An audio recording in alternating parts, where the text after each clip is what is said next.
Tere, mina olen Siim, Hub MTÜ tegevjuht ja täna olete kuulamas järjekordset Founder Stories'i episoodi, kus on meil külaliseks siis Remo Ojaste, kes on üks Combat Readi asutajatest ja ka praegune tegevjuht. Tere Remo! Tere, tere! Mul on hea meel, et sa täna siin oled ja ma natuke enne tutvustasin sulle juba, et mis see Founder Stories'i formaat on. Mul olekski esimene küsimus, et kas sa äkki tutvustad ka siis kuulajatele, kes sa oled, mis sa teed, mis on Combat Readi?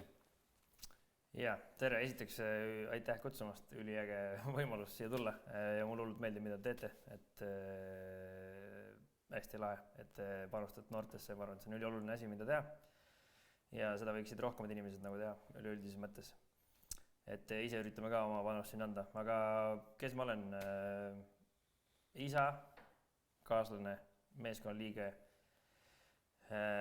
juhin nii hästi oma meeskonda kui võimalik, juhin oma peret nii hästi kui võimalik, tavaline inimene, nagu iga teine.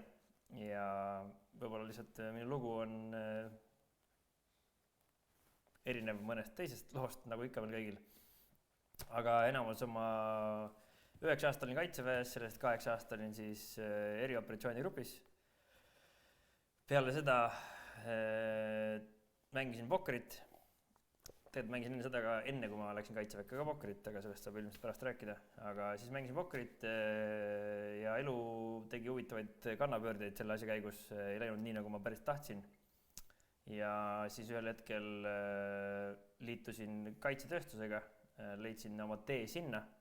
Ka sellest, kuidas ma sinna jõudsin, saame hiljem ilmselt rääkida. Ja siis olin 3 aastat Milremis ja müüsin nende tanke Lähis-Idas Lõuna-Euroopas. Ja siis selle käigus nägin, et kui palju nagu sarnasusi on nii-öelda tsiviilmaailmal ja kaitseväel, et varem mul seda nagu kogemust nagu ei olnud, sest mul on tsiviilmaailmas eriti olnud, eks ma ei teadnud, mismoodi see maailm käib, et mulle tundusid tol hetkel need maailmad täiesti erinevad. Et mida üks inimene, kes ostab lasta ja asju õhku lasta, ikka teab, mis kasu temast siin tsiviilmaailmas eriti on. Ja kui me selle avastuse tegime, et tegelikult me teeme päris palju meeskonnatööst ja juhtimisest, siis ühel hetkel ka mõtlesime, et teeme sellise ettevõtte, mis aitab siis inimestel saada valmis lahinguteks, ehk siis Combat Readi on, et lahing on mingisugune eesmärk, mille suunas me püüdleme ja kokkuvõttes, kui me oleme valmis selle jaoks, siis me oleme valmis lahinguks. Ja elu on täpselt samasugune lahinguväli nagu päris lahinguväli. Nii et hästi palju paralleele saab sealt tuua ja Combat Readi eelkõige tegelebki treenimisega, koolitamisega, konsultatsioonidega, enda arendamisega, ehk eelkõige üks suurimaid asju, mis me teeme, me arendame iseennast ja sellepärast meile meeldiks seda hästi palju teha ja me olemegi väga rahul sellega, mis me teeme. Et meile väga meeldib sellepärast, et on jälle kord see õnn teha seda, mis sulle meeldib teha ja see tihti juhtu elus, võib-olla paljude jaoks. Ja üritame siis Eesti kultuuri, juhtimiskultuuri, meeskonnatööd teha tugevamaks, sest et siin väikses riigis meil kedagi teist ei ole peale meie meeskonna liikmed, kes siis on ülejäänud Eesti kodanikud. Ja vaikselt pusime. Ja see ongi, mida me praegu nii-öelda teeme. Väga äge. Ja see, mis sa alguses mainisid, aitäh sulle selle positiivse tagasiside eest selle kohta, mis meie teeme. Ja selles mõttes, et tõesti, sa ütlesid, et proovite ka noorte tagasi anda. Tegelikult, miks sa täna siin oled ju, meil oli üks koostööprojekt, Noore liidri koolitus, kus me käisimegi siis Hubi kogukonna liikmetega teie juures. Samas juhtimiskoolitust ja selles mõttes see oli ikka, mina olen Hubi tegevjuhina näiteks töötanud viimased 2,5 aastat ja peale seda koolitust ma arvan, et võiks, mitte arvan, vaid nagu muudetavad, märgatavad nagu kõvasti paremaks läks minu juhtimine ja selles mõttes ka see, et kuidas meie meeskond töötab üleüldiselt. Et nagu sa nägid, meil on ka siin Hubis keskuses teie need lahingureeglid seina peale, eks ju? Ja sellega ongi niimoodi, et ega juhtimine ongi oskus ja sellega ei sünnita. Ja tihtipeale seda väga palju kusagil ka ei õpeta või räägitakse teoorias mingit oma tarkust, oma elukogemust. Aga kaitseväes või erioperatsioonides veel eriti, kuna sa teed kui sa pead minema lahingusse, siis sind valmistatakse selleks ette ja ülioluline osa lahingu väljal ongi juhtimine. Ja see, kuidas inimesi õpetatakse, ongi just see, mida me toome nagu nii-öelda siia tsiviilmaailma juurde. Et siin on see küll olemas, aga me lihtsalt täiustame seda, teeme seda oma moodi, omast kastmes ja nagu iga oskusega, siis kui sa lähed kuhugi käsivõitlustrenni või lähed jiu-jitsusse või MMA-sse või kickboksi või kuhu iganes, lähed esimest korda trennis, saad aru, et okei, kui palju asju on veel, millest ma ei olnud mõelnud, sest on inimesed, kes on seda harrastanud, treeninud, praktiseerinud hästi kaua aega ja isegi kui sa arvad, et sa oled äge vend seal tänava peal rutsikatega vehkima ja sul on edu mingis mõttes, siis kui sa lähed nii-öelda päris keskkonda, kus on inimesed, kes seda on harjutanud hästi palju, siis sa saad aru, et okei, ma päris kõike ei tea ja mul on väga palju õppida. Ehk siis loomulikult see areng hakkabki pihta sellest, et sa hakkad õppima ja mul on väga hea meel, et me selle koostööprojekti leidsime. Jaa, absoluutselt ja ma tahtsingi sellele nagu tähelepanu tuua, et tegelikult selline, te olete juba teinud nagu kas või selle projektiga minu arust nagu väga palju selleks, et noortesse panustada. Aga ma vaatan, sul on üks äge müts peas, sa käisid vist, kas sa oled selle hiljuti soetanud? Õige. Just. Kus sa selle hiljuti soetasid? Nagu siin peal on, siis Texasest. Texasest? Jah, käisime seal, me just see aasta pika töö tulemusena siis lõpuks saime lepingu või nii-öelda partnerlussuhte ametliku siis Ameerika Navy Sealidega, kes on siis nii-öelda, ma ütleksin, selle juhtimisraamistiku nii-öelda isad. Et meie oma üksuses ja erinevates lahinguüksuses tegelikult kasutatakse samu põhimõtteid, lihtsalt mida ameeriklased väga hästi tegid, Jocko Willink ja Leaf. Mis neil õnnestus teha, on see, neil õnnestus see panna väga lihtsasse formaati, mis on hästi lihtsalt edasiantav ja kuna see ratas on niivõrd hea ratas, siis me otsustasime, et me ei hakka nüüd leiutama oma süsteemi, et me ei tee mingisugust oma juhtimis, ma ei tea, meetodit, et kui on olemas ratas, mis sõidab väga hästi, siis lisame sinna lihtsalt värvi juurde, lisame väärtust juurde ja üritame seda ratast täiustada, sest see kokkuvõttes annab palju rohkem nagu nii-öelda väärtust. Ja see, mida me selle osas tegime, oligi see, et me läksimegi nendega saime kokku ja lihtsalt vahetasime oma kogemusi, mida meie oleme õppinud, mida nemad on õppinud ja jätkame seda nii-öelda järjepidevalt, et tegime lihtsalt niisugust ühtlustamist. Väga äge. See tundub, et teil läheb siis tegelikult combat trade'iga vist päris hästi. Kindlasti, et küsimus ongi, et mis on hästi, aga meil ei saagi halvasti minna, sest et meil on meeskond, kes on tahavad tahet täis, meil on visioon, mis on suurem kui meie ise ja kõik muu tuleb sinna juurde ise. Et kui sa teed õigeid asju õigetel põhjustel, siis ülejäänud asjad juhtuvad ka sinna juurde, lihtsalt tuleb anda aega, kõik asjad juhtu üle öö, mida elu on näidanud, et niisuguseid shortcut'e pole, nii et ei ole mõtet nagu otsida kiiri teed kusagilt, et kui isegi metsas käid, kaitseväes on väga hea selline, ma ei teagi, kas, kuidas iganes seda nimetada, kas legend või elutarkus on see, et kui keegi rännakul või kusagil orienteerumise ütleb, et nii-öelda siit saab ringiga minna, kus kõik teavad, et kindlalt jõuab sinna sihtmärgini, siis kui kellelgi tuleb idee, et kuule, mul on siin üks shortcut nüüd, lähme siit otse, siis see ei ole mitte kunagi hea idee, miks, sellepärast, et seal on tavaliselt soo, seal on tavaliselt mingi mülgas või mingi võsa ja ei maksa otsida neid shortcut'e, sest et tihtipeale need ei ole üldse shortcut'id. Jah, olen nõus, mul on selle sama elutarkusega, mis sa just rääkisid, tuli kohe meelde üks väga erem mälestus enda kaitseväe kogemusest, kus oli umbes täpselt niimoodi. Et ma arvan, meie niisugusest tunniajasest tripist sai ikka niisugune mingi 3-4 tundi. No nii tavaliselt saab jah. Et sa pead õppima ikkagi rasket viisi, et tegelikult ikkagi ei ole otsa teid. Absoluutselt. Aga rääkides kaitseväest, ma tegelikult, enne muidugi päeva jooksul olen täna mõelnud, et mida ma sult küsida tahaks. Üks asi,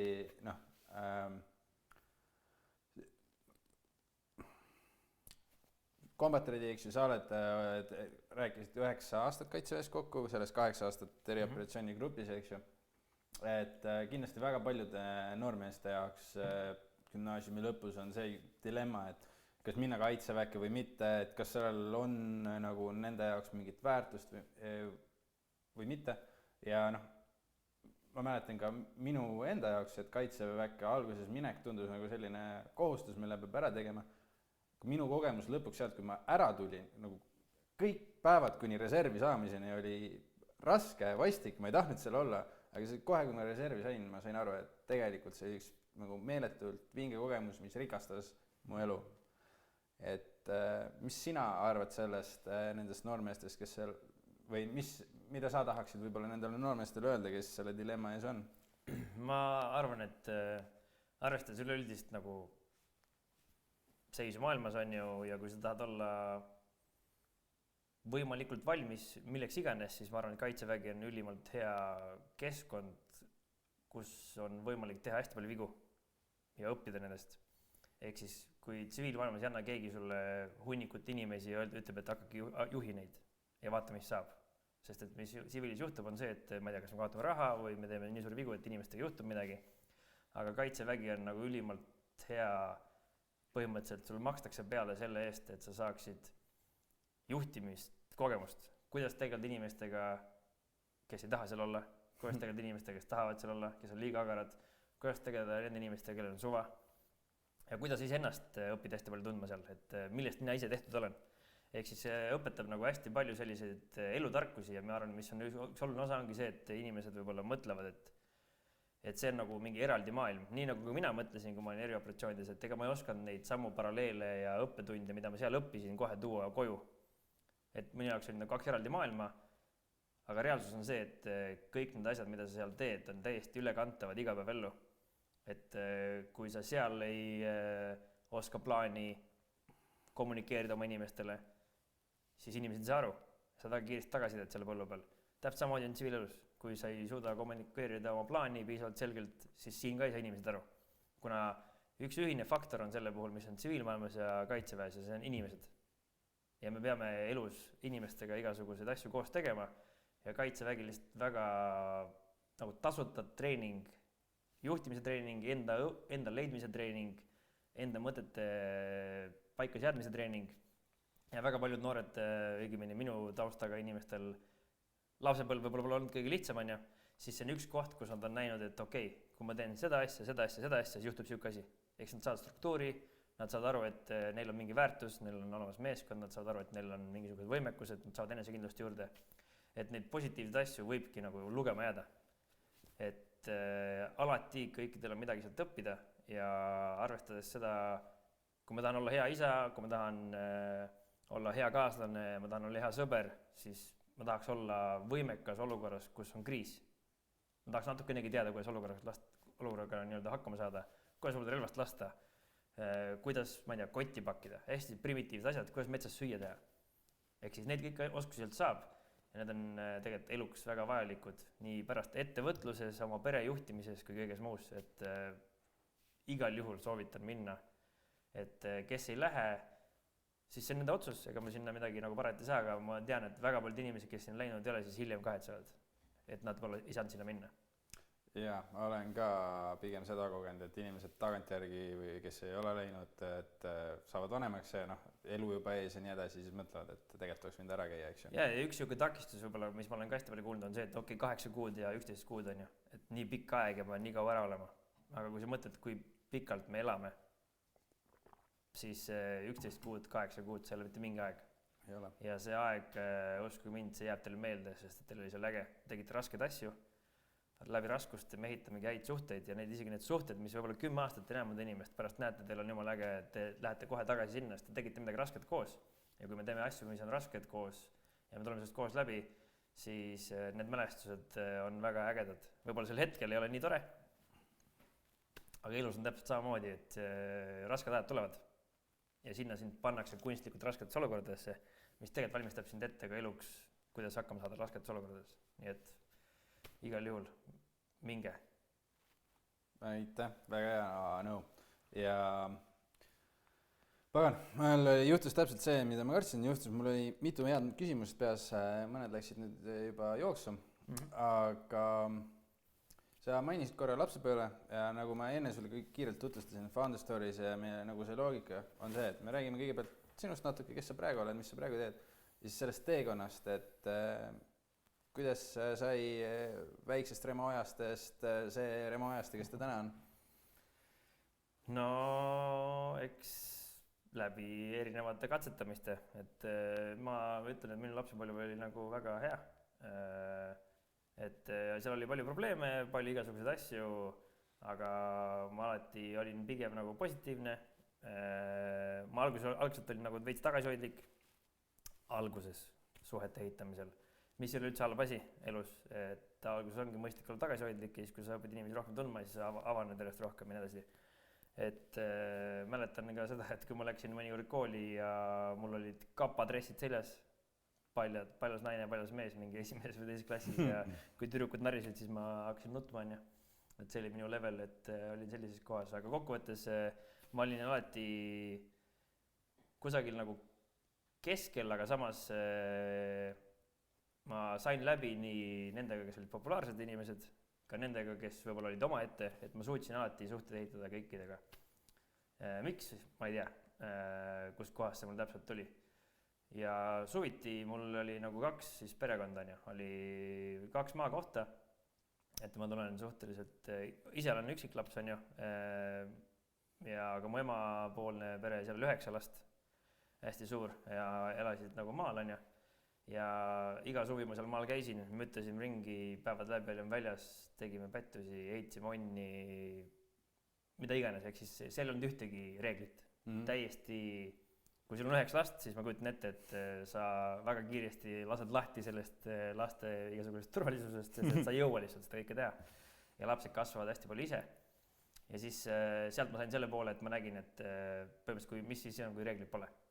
Et sa lood ise mingeid võimalusi, ise teed mingeid asju.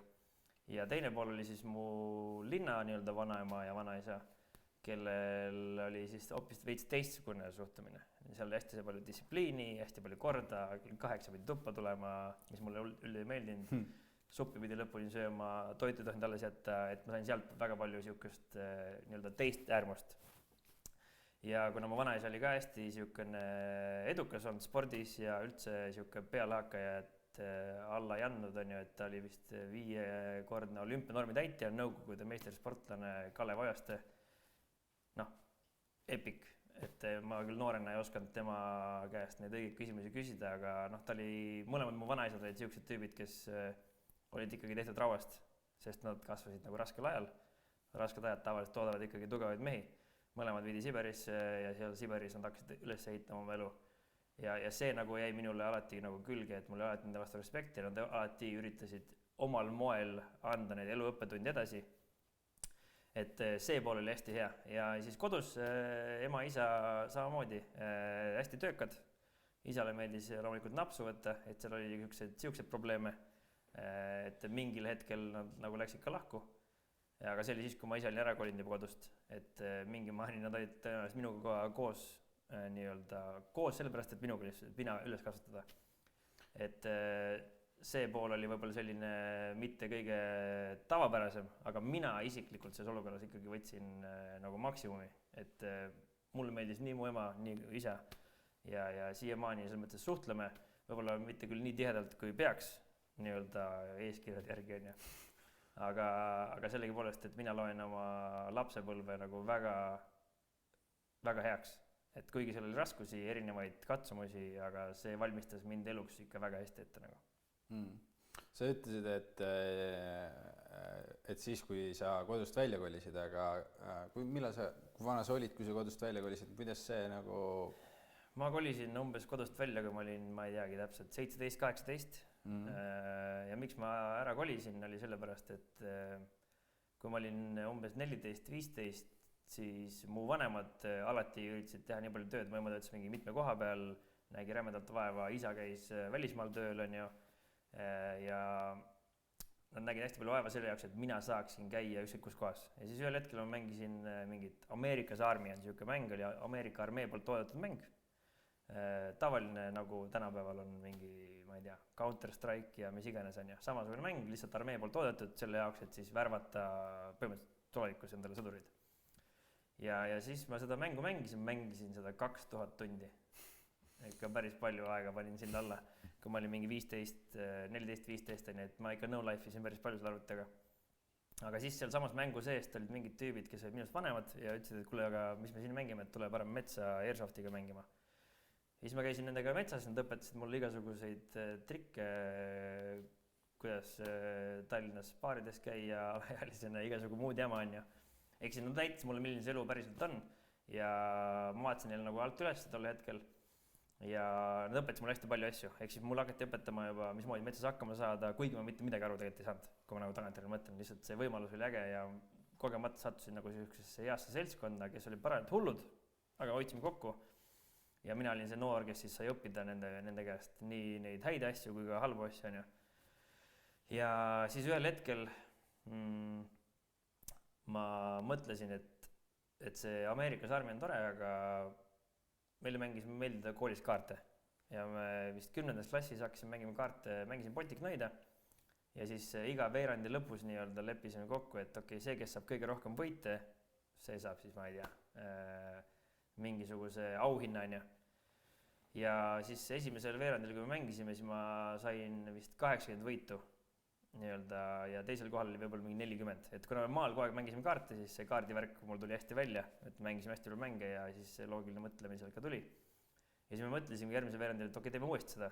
Hakkasime mängima, vaatasin, kuradi igav on see mäng. Siis ma läksin internetti, printisin sealt pokkeri reeglid välja, Texas Hold'em omad ja tõin need kooli, siis meil oli veel 1-kroonised mündid, jaotasime need laiali kõigi vahel ja siis mängisime vist vahetunni ajal pokkerit. Mitte mingi raha peal, niisama for free money.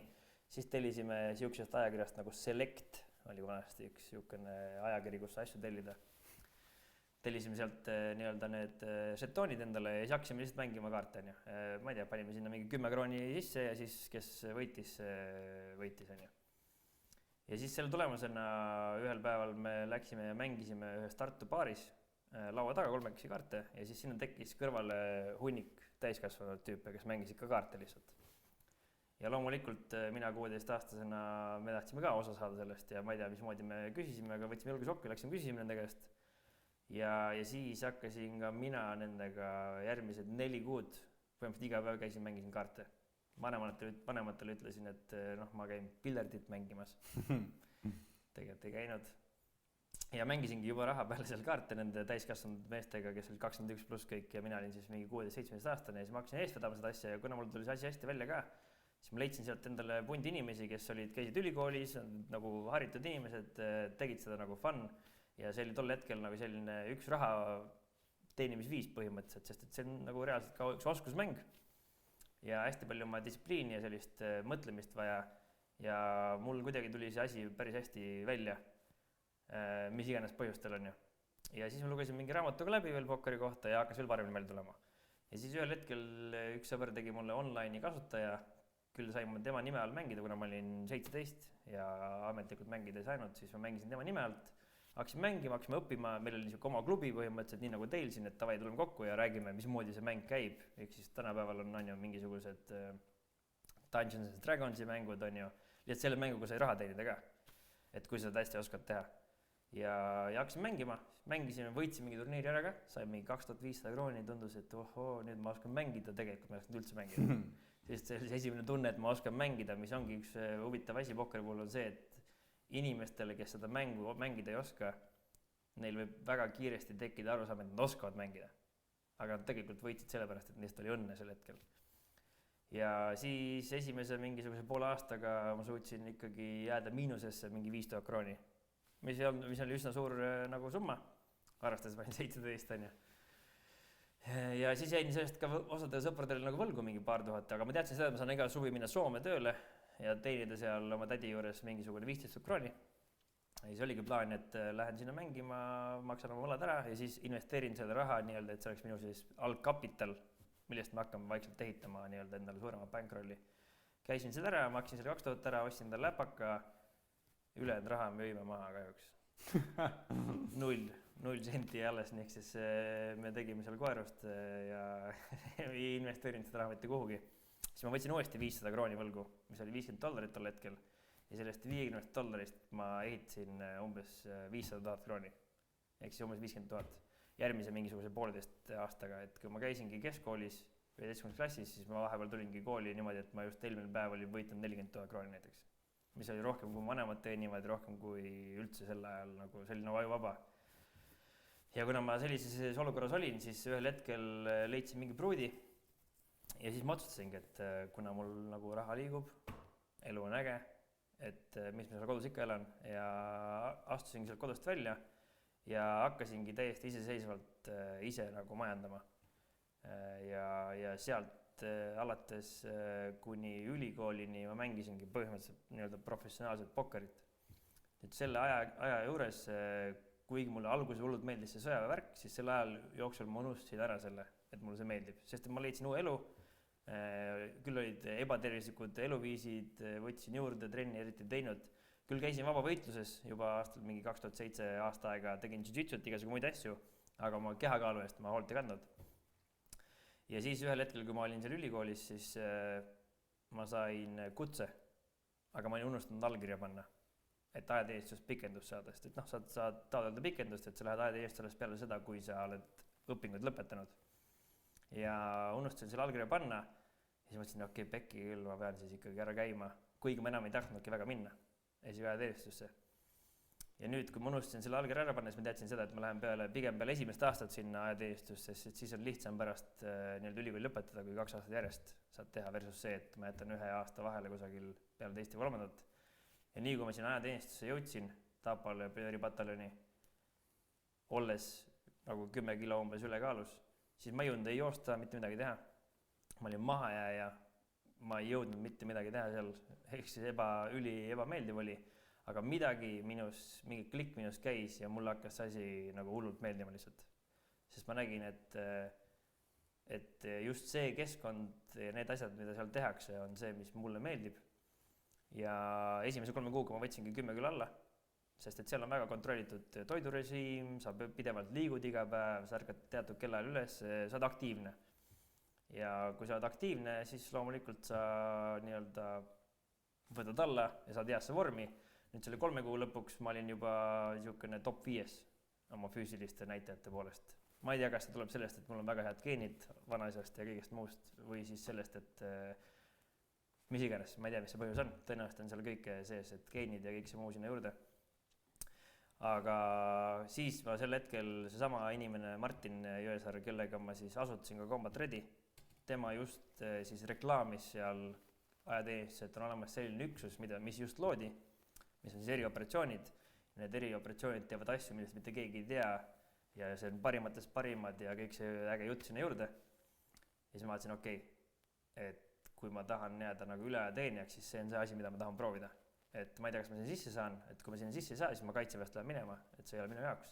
Aga kui ma sinna sisse saan, võt siis see on see, mida ma tahan teha, sest et ma võin pokkerit mängida kunagi hiljem ka, aga võt seda asja ma ei saa mitte kunagi hiljem teha.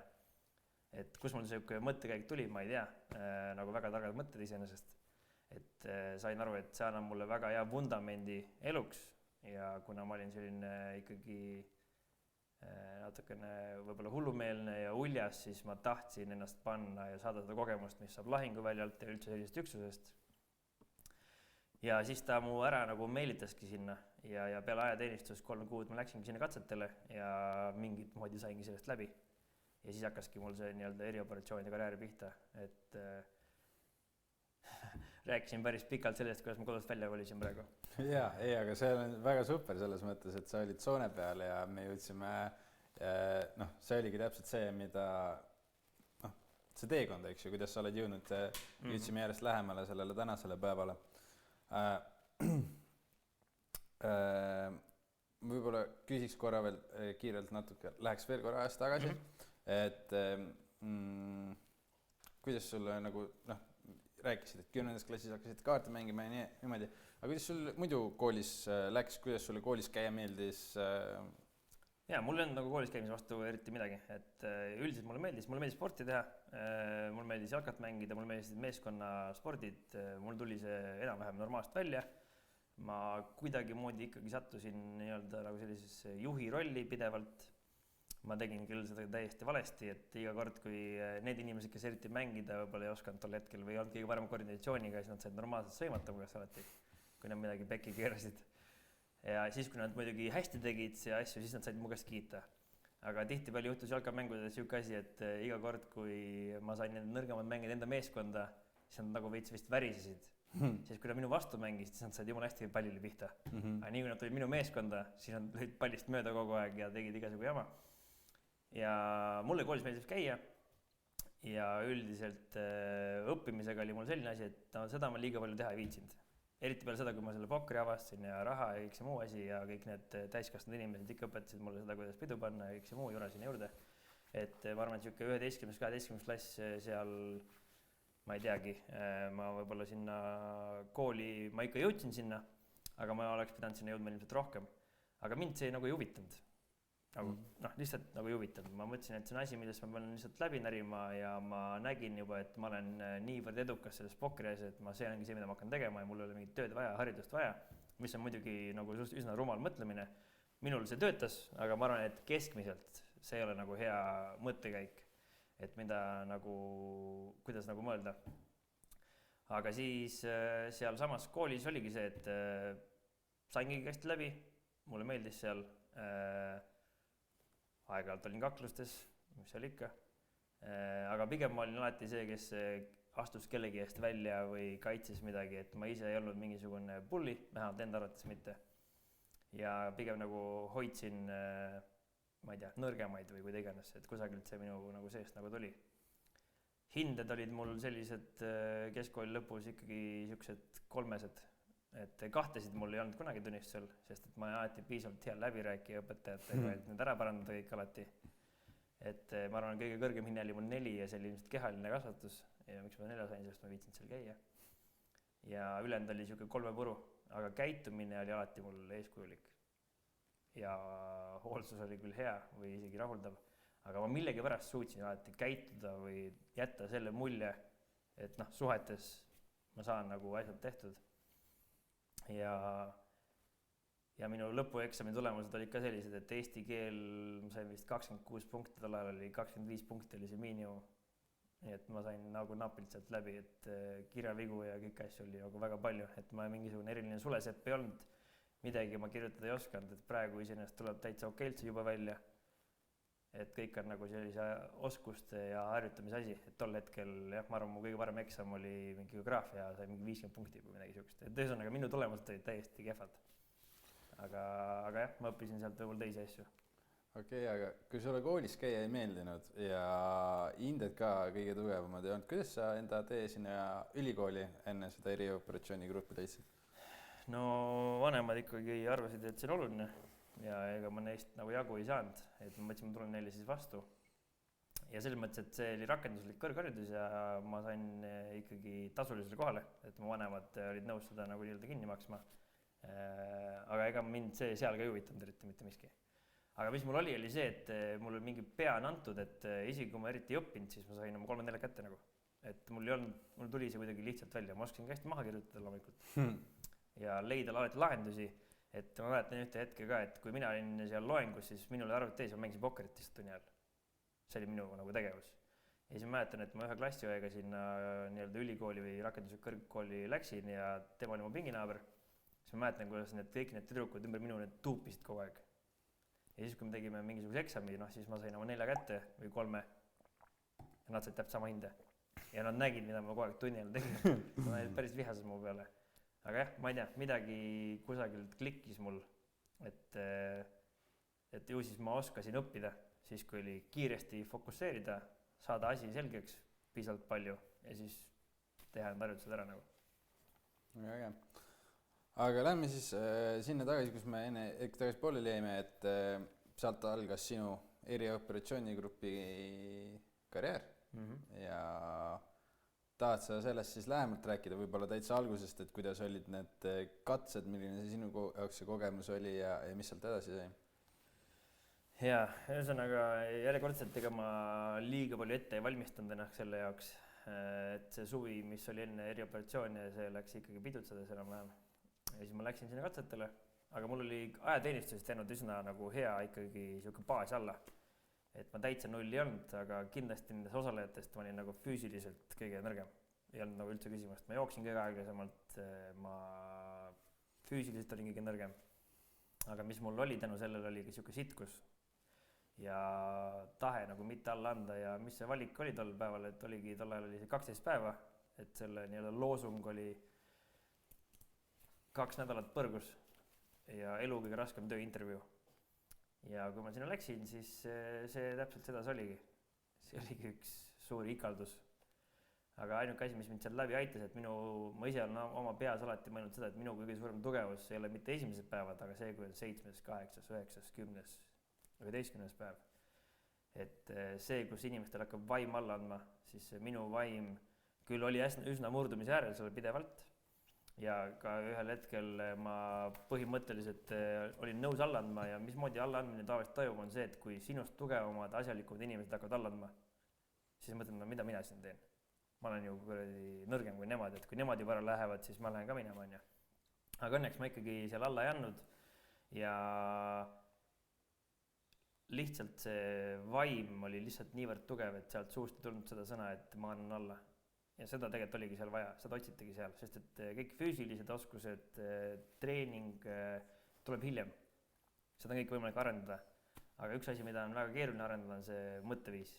Ja millegi pärast mul selline mitte allaandja mõtteviis tol hetkel juba oli, sest et ma tahtsin ja ma ütlesin seda, et vahet ei ole, ma kõnnin senikaua, kuni pilt läheb kotti ja seal oli ka üks niisugune harjutus, ma ei tea, see oli mingi 5.–6. päev, kui ma pidingi kõndima juba, ma ei tea, kiirrännak oli, no ilmselgelt, kuna ma ei olnud füüsiliselt ja see oli 5. päev ka juba ära hästi kurnatud, siis ma mäletan väga hästi seda, kui üks instruktor, meedik tuli minu juurde, mõõtis mu pulssi, sest ma tegin mingisuguseid karuhääli. Hakkasin juba ära surema seal liikumise ajal enam-vähem, siis ta ütles, et näed, selle kandidaadi pulss on 200 praegu. Ja siis ta ütles instruktorile, et umbes 5 minuti pärast ta paneb pildi kotti. Ja siis ma 5 minuti pärast avastasingi, et ma olin kuskil tee peal ja vaatasin, tere. Ja esimene mõte, mis mul pähe tuli, oli, et ma ei anna alla, et kuhu ma liikuma pean hakkama.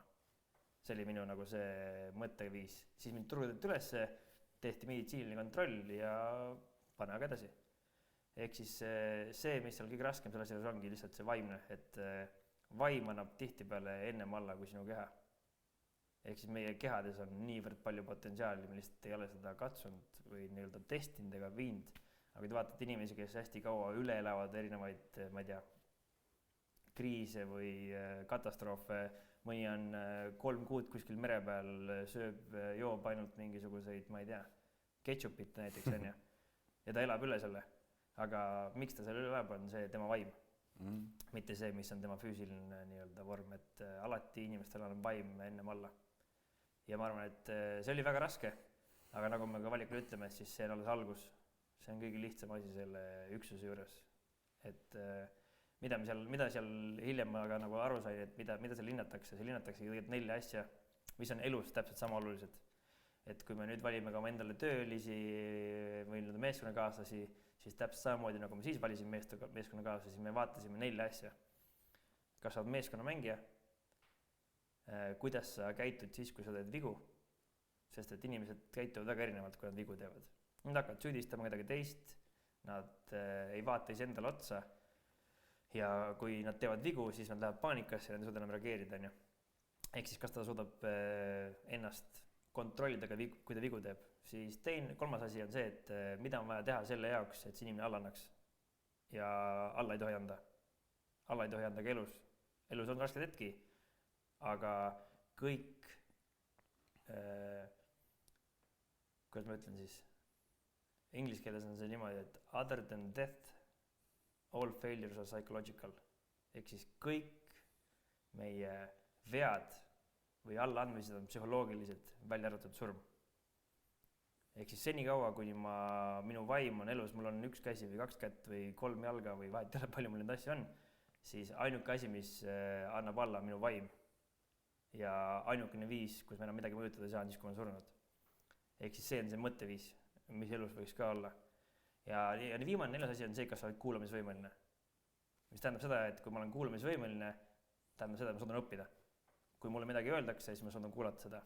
Ja kui inimesel on need 4 aspekti olemas, siis ta sobib erioperatsioonidesse. Ja ta sobib meie meeskonda. Sest ma tean, et ta ei anna alla, ma tean, kuidas ta saab olukorras hakkama, ta on õppimisvõimeline ja ta on meeskonnamängija, mis on nagu võib-olla kõige olulisem asi sellest üldse. Sest inimesed on hästi enesekesksed, aga meeskond on tähtsam kui sina. Ja see on see, mida me tegelikult hindame. Ja täpselt sama asju hindan ma ka samamoodi nii peres, valides endale partnerit, samamoodi valides meeskonda praegu Combat Redis või ükskikus kohas. Suhtumist on vaja hinnata, mitte neid oskusi, sest neid oskusi on hiljem lihtne õpetada, kui sul on õige suhtumine inimesel. Ja see allaandmise osa pani mind mõtlema ka, et kehv elu, kuidas iganes sa seda defineerid, on nagunii kogu aeg raske ja püüelda hea elu poole on ka raske, et ongi, et kui sa annad alla, siis sul on nagunii raske ja halb ja ebamugav aga kui sa ei anna alla, siis sa vähemalt liigud selle võimaluse poole, eks ju, et kunagi mingi hetk on lihtsam, parem ja ägedam. Jah, et mul meeldib niisugune 1/3 reegel nagu, et elu on no see on nagu balanss, on ju, et elus on olemas head ajad, kui ma olen õnnelik, siis on olemas neutraalsed ajad, kus ma ei ole ei õnnelik ega kurb, ja siis on olemas nii-öelda need ajad, kui raske, et asjad ei lähe nii, nagu ma tahan. Ja see 1/3 reegel tähendab põhimõtteliselt seda, et 1/3 ajast peaks olema minu elu nagu ma olen happy. Ja 1/3 ajast peakski olema neutraalne ja 1/3 ajast mul on raske. Ja nüüd, kui see läheb balansist välja, et mul on kogu aeg raske, siis on midagi valesti. Samamoodi, kui kogu aeg on asi neutraalne, on midagi valesti. Ja samamoodi, kui ma olen kogu aeg õnnelik, siis on ka midagi valesti. Ehk siis ma pean leidma selle balansi, et mul on kõik, sest elu ongi siuke.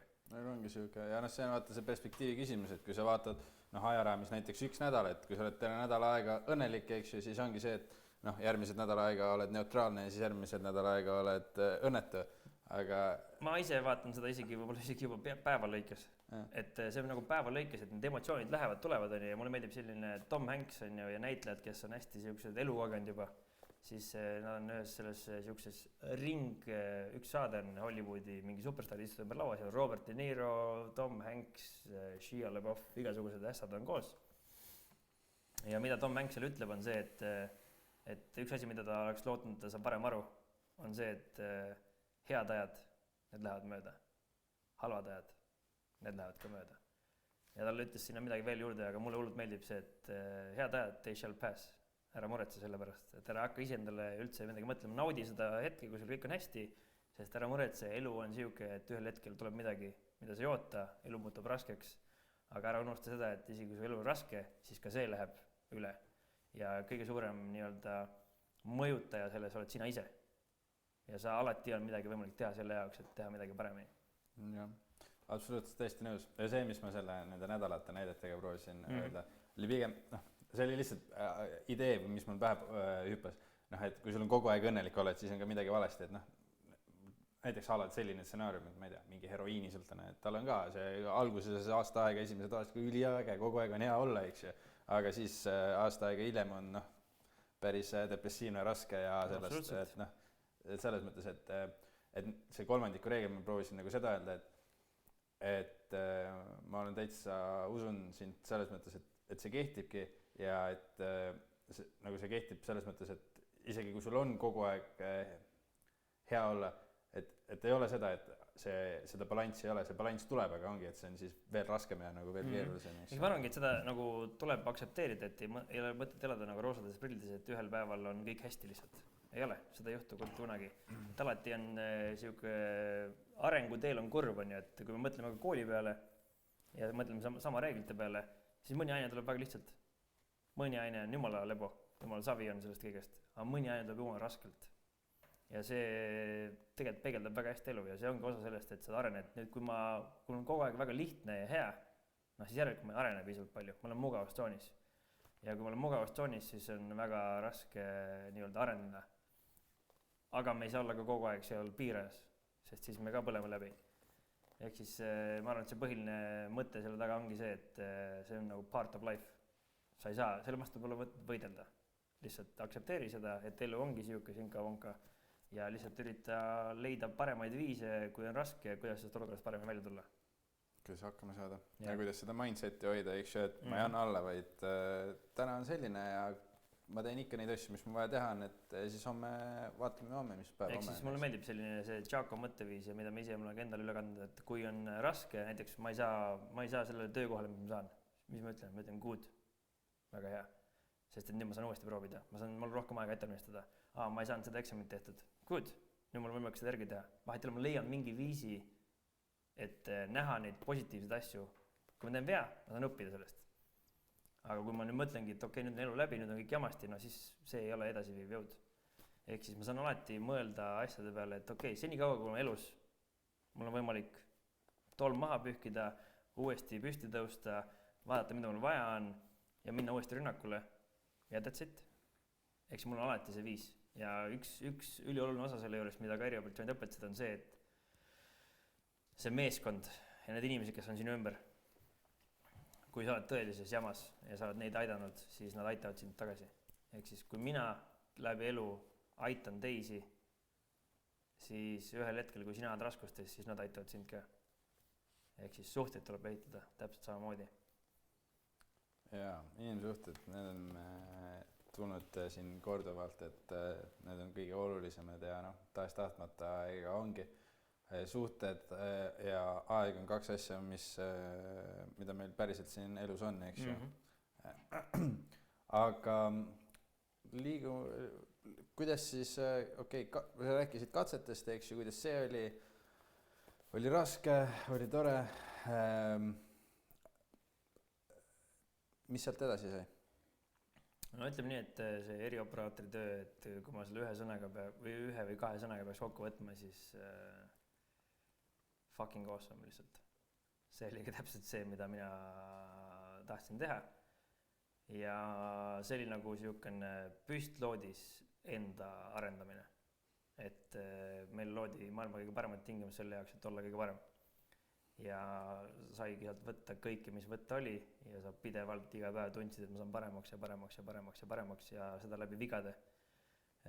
Kuni lõpus ka siis selleni, et tuli minna, ma ei tea, Afganistani missioonidele, mis olid võib-olla üldse kõige suuremad õpetajad üldse. Aga no see aeg oli epic lihtsalt. Ja miks ma sealt lõpuks ära tulin, oli see, et ma enam ei olnud oma mõtetega seal. Mul sündis laps ja kuna ta oli 2-nädalane ja ma pidin minema jälle kordsele lähetusele teatud riiki, siis seal riigis olles ma mõtlesin, et okei, kas ma tahan oma lapse elus olla või mitte. Ja ma tundsin, et ma enam ei ole selles asjas nii sees, nagu ma olin varem. Ja kui ma ei ole selles asjas enam nii sees, siis kokkuvõttes, kui minu mõtted on kuskil kodus, siis ma olen juba nii-öelda väike oht meeskonna julgeolekule ja ma pean lihtsalt vahetama eriala ja katsetama midagi muud.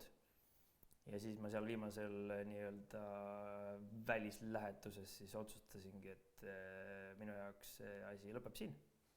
Et ma olin juba piisavalt palju teinud ka, et ma olin just selle kogemuse kätte saanud, mida ma tahtsin saada. Ja ma mõtlesin, et ma pööran uue lehekülje ja proovin midagi muud teha.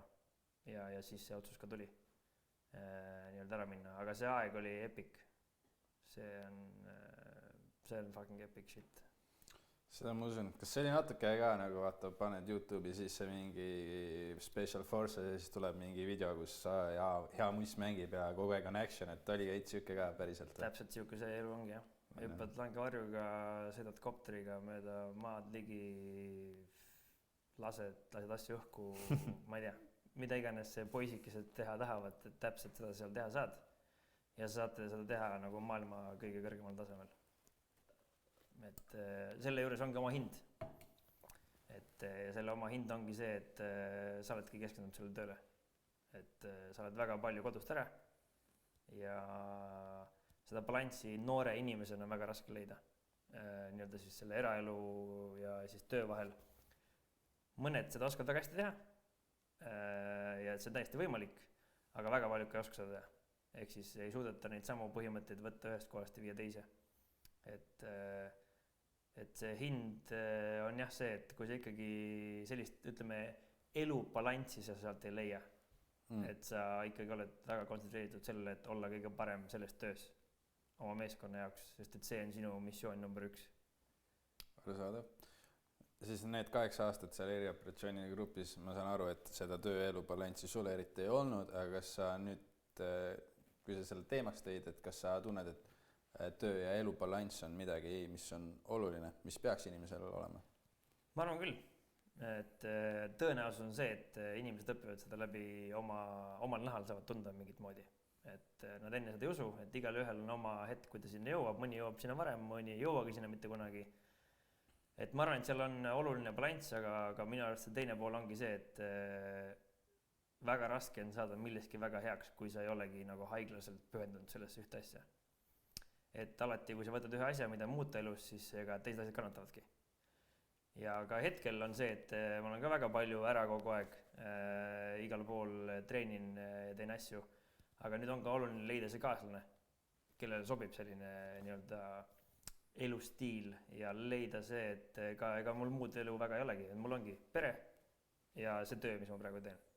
Et iga võimalik vaba hetk, mis mul on, ma olen kodus, üritan toetada igat poodi, mis võimalik ja iga võimalik hetk, kui ma saan täita seda missiooni, siis ma teen seda.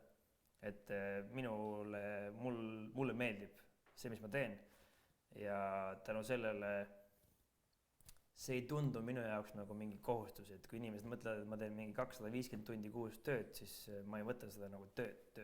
Loomulikult siin on asju, mida mulle ei meeldi teha, sest et igas asjas on midagi, mis on vaja ära teha lihtsalt. Aga kui ma mõtlen suures pildis, siis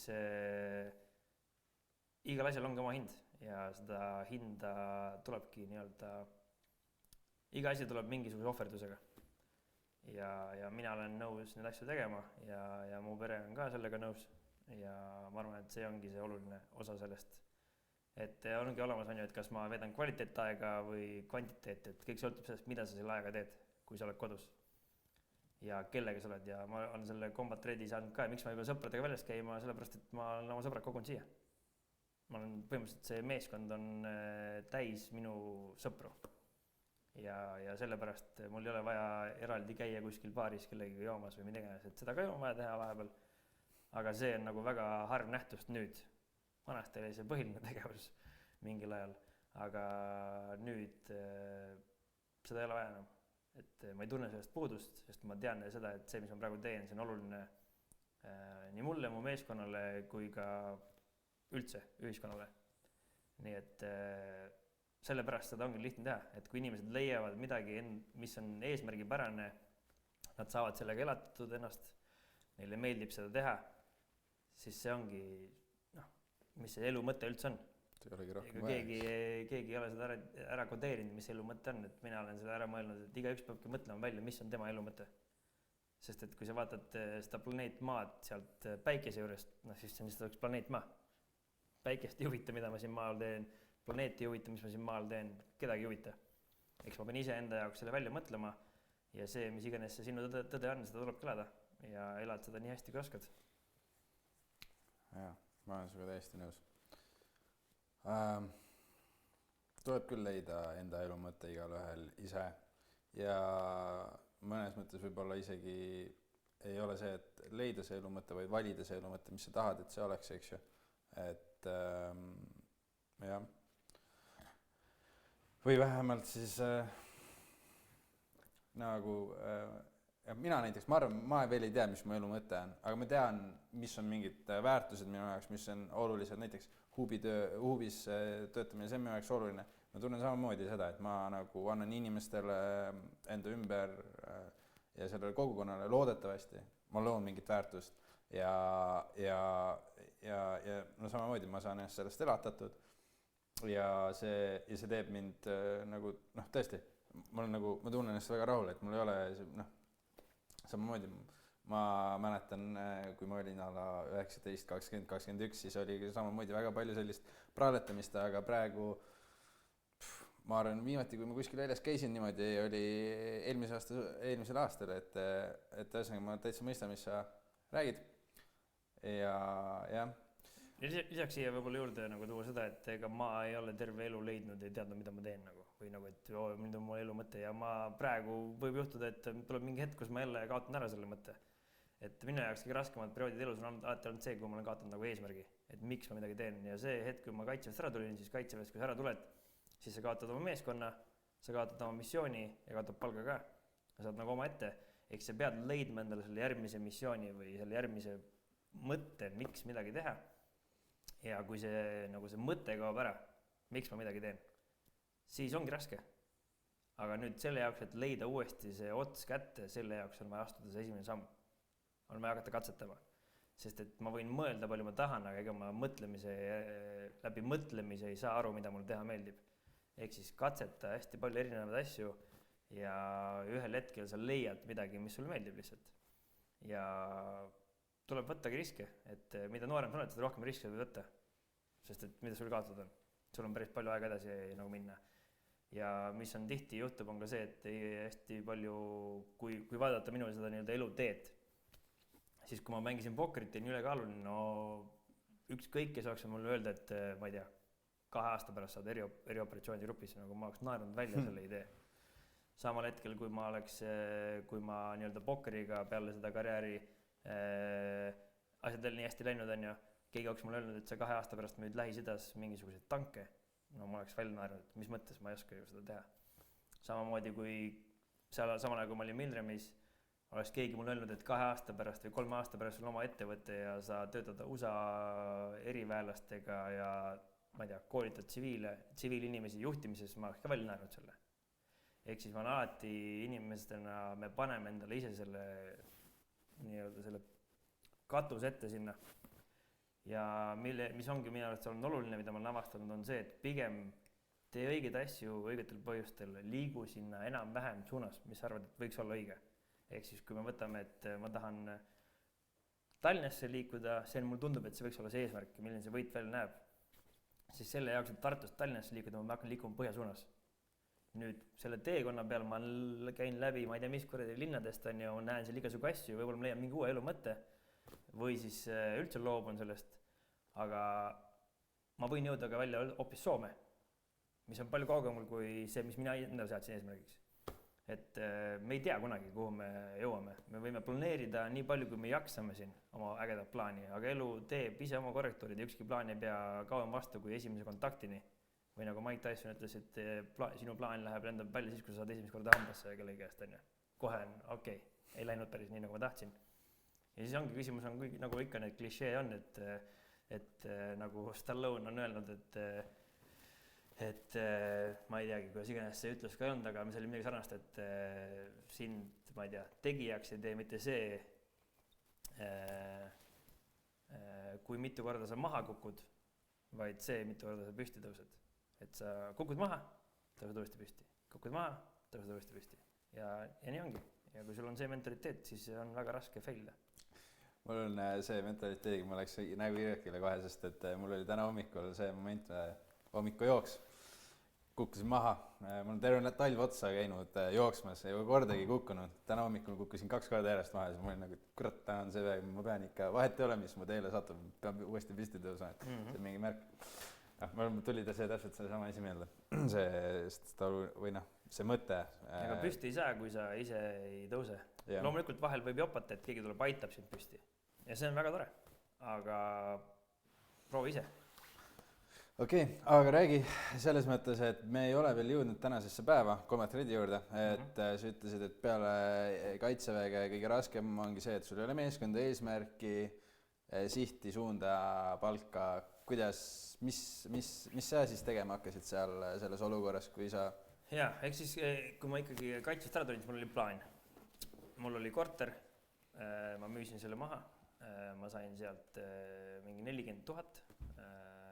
See korter ei olnud minu enda välja teenitud, see oli, mu vanemad müüsid, pärast seda, kui nad lahku läksid, siis mu ema müüs korteri maha, ma sain sealt mingi sissemaksu raha, Tallinnas ostsin korteri, selle ajal, kui ma ta maha müüsin, siis oli see veidike tõusnud, võib-olla mingi 10 000, eks mul 40-50 000 oli mul raha, siis ma teadsin, et selle rahaga ma saan mingi aasta aega hakkama, just selles mõttes, et ma tahtsin hakata pokkerit mängima, ehk siis see oli see, mida ma kunagi alustasin ja ma mõtlesin, ma jätkan sellega. Ja eks mul need roosad prillid peas olid, et see saabki olema väga lõbus ja tore ja kõike muud. Ja siis otsustasingi, et ma olen kodus, et ma töötan kodus, mängin kaarte kodus online'is ja hakkasingi nii-öelda seda elu elama. Vaatasin, mul on piisavalt pappi olemas. Võtsin endale mentori, kellega koos siis seda asja teha, kes oli juba väga edukas pokkeris, kes teenis mingi 10 000 eurot kuus. Ja mõtlesin, et hakkan nullist pihta, aga nüüd ongi pokkeriga puhul ongi see, et kui ma hakkan alustama, siis ei ole mõtet eeldada, et ma sealt midagi võidan. Nüüd, esimese 2-3 kuuga ma tegelikult võitsin päris palju. sest mul läks hästi, mul oli lihtsalt nii-öelda hea variatsioon, sain sealt väga palju nii-öelda positiivset jõudu, aga see tegelikult boostis minu ego. Ja siis me tegime lihtsalt valesid valikuid mänguvalikus, mis mängu me mängisime, nii-öelda mis formaati pokkerist mängisime, nii-öelda see õppimisprotsess ei olnud võib-olla nii, sest ma muutusin lohakaks. Ma lihtsalt lasin oma egol ja sellele endale pähe tungida ja mis kokkuvõttes juhtus oli see, et ma ei kaotanud pokkeriga raha. Ma võitsin raha, aga minu elu nii-öelda korralduslikud kulud olid lihtsalt niivõrd suured, et ma ei jõudnud seda üleval pidada. Ja isegi kui ma saan aru, et ma ei suuda seda üleval pidada, siis ma ei teinud ühtegi muutust selles. Ja ma tegin seda põhimõtteliselt seni kaua, kuni ma olin nullis ja miinuses. Ehk siis kui ma alustasin pluss 50 000-ga, siis ühel hetkel ma olin miinus 30 000 oma elukulude mõttest. Ja siis sel hetkel, kui ma olin raskem hetkes, siis see sama mentor, kes mul oli, ütles, et kuule, et ma rohkem ei saa siin ka toetada steikimisega. Ja steikimine on siis see asi, et sul antakse nii-öelda raha, et mängida.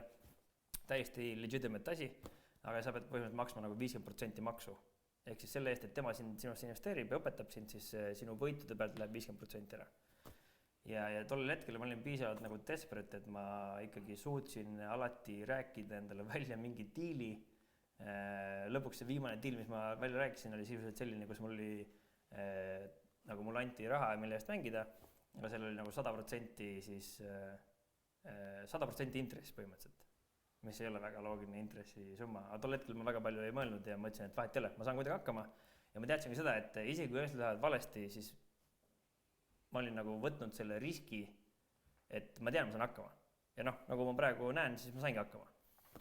Ja siis ühel hetkel oligi see, et avastasin, et okei, minu pangakontol oli vist 5 sotti, siis tolle hetke elukaaslane tuli ütles, et tal on uued huvid ja koos elu meil välja tule väga hästi, siis me otsustasime minna nii-öelda erinevad teed pidi. Ja siis mul samal ajal oli laps olemas, mul polnud kuskil kus elada ja samal ajal kõik see nii-öelda rahaline kulu oli minu õllal. Ehk hästi palju stressi, igasugust asja ja siis ma avastasin ennast mingis mõttes august, kus ma olin pannud hästi palju, tulnud kaitseväest ära, teinud suuri asju, lubanud, rääkinud kõikidele, kuidas mul läheb ja mida ma tegema hakkan ja siis ma avastasin, et ma olen täiesti läbi kukkunud sisuliselt. Kõik asjad, mis on elus olulised, kõikid asjad ma olen failinud ja ühe korraga. Ja mis ma siis selles mõttes sel hetkel tegin, ma võtsingi hetkeks nagu mõttepausi, see kestis juba nädal aega, et mida ma nüüd teen, et ma vaatasingi, et ma olin mingisugune, ma ei tea, kas 29 või 30 või palju iganes ma tol hetkel olin. Ja siis mõtlesin, okei, ma olen nagu elu kõige sitemas hetkes, kus ma üldse saan olla. Et nagu hea töö nagu. Küll sa oled tubli, et sa oled ikka väga lahe vend, et sa oled siukses olukord ennast mänginud. Ja siis, mis ma siis tegin selle peale, oligi see, et ma võtsingi selle sama Extreme Ownershipi, selle piibli uuesti kätte. See sama raamat, millest me räägime, ülim vastutus ja hakkasin seda lugema algusest peale. Ja vaatasin, nii. Ja sealt ma lugesingi, et siis kes selles asjas süüdi on, et ma siin augus olen. Et ma võin süüdistada seda oma endist elukaaslast, ma võin süüdistada mida iganes, ma võin süüdistada seda oma mentorit, kes ei teinud minu jaoks piisavalt palju. Aga see ei aita mind. Ja siis oligi see hetk, kus ma pidin hakkama vaatama peeglisse. Nagu konkreetselt, lihtsalt vaatama peeglisse. Et mina olen see, kes mind siia olukorda tõi ja mina olen ka see, kes siit olukorrast mind välja aitab. Ja siis ma pöördusin ka oma sõprade poole erioperatsioonidest ja andsin mulle mingisuguse, ma tegin mingi plaani, et mul on vaja mingi 4000 eurot, et selle eest ma saan muretseda uue korteri seal, kus mu laps saab elada, ma saan leida endale mingi koha, kus elada ja siis ma hakkasin tööd otsima. Ja mismoodi ma seda tööd otsima hakkasin, kõigepealt ma töötasin lihtsalt ühe tuttava juures sulasena sisuliselt. Käisin, lõhkusin eterniiti ja lammutasin mingisugust, ma ei tea, tõmbasin kruve välja ja lammutasin, ühesõnaga tegin mingit suvalist nagu nii-öelda tööd, lihtsalt, et midagigi saada. Ja siis see oli küll suvi, ma tegin seda koos ühe praeguse meeskonnakaaslasega ja see oli see koht, kus ma sain nagu veits aega hinge tõmmata ja mõelda, mis ma nüüd teen. Ja siis ma küsisin nõu inimeste käest, et mida nemad teeksid, kui sul on siuke CV, et keegi ei tea, mida ma oskan teha ja ma ise arvan ka, et ma midagi oskan teha. Ma teadsin seda, et ma mängisin kokku 6000 tundi pokkerit. Ehk siis, ma olin selles mängus tegelikult väga hea. Ma oskasin seda mängu mängida, lihtsalt mis probleem tol hetkel oli see, et minu kulud ja asjad ei läinud planksi. ja selle jaoks, et pokkeris nagu väga palju teenida, siis sul peab olema väga suur nii-öelda bankroll. Ehk siis sul peab olema väga suur viis, et sa elad üle need tõusud ja mõõnad. Ja selle jaoks, et mingi 2-3 tuhat eurot kuus teenida, sul peab olema reaalselt umbes 50 000, et üle elada need kõige suuremad tõusud mõõnad. Ja seda raha mul polnud ja siis ma hakkasingi vaatama, et mis on nagu selline stabiilsem asi. Ja siis ma lihtsalt läksin kaitsetööstuslehele ja hakkasin järjest saatma CV-sid lihtsalt suvalistesse ettevõttesse. Lihtsalt võtsin järjest. Hakkasin saatma esimesena ühte kohta ja teine koht, kuhu ma oma CV saatsin, oligi Milrem.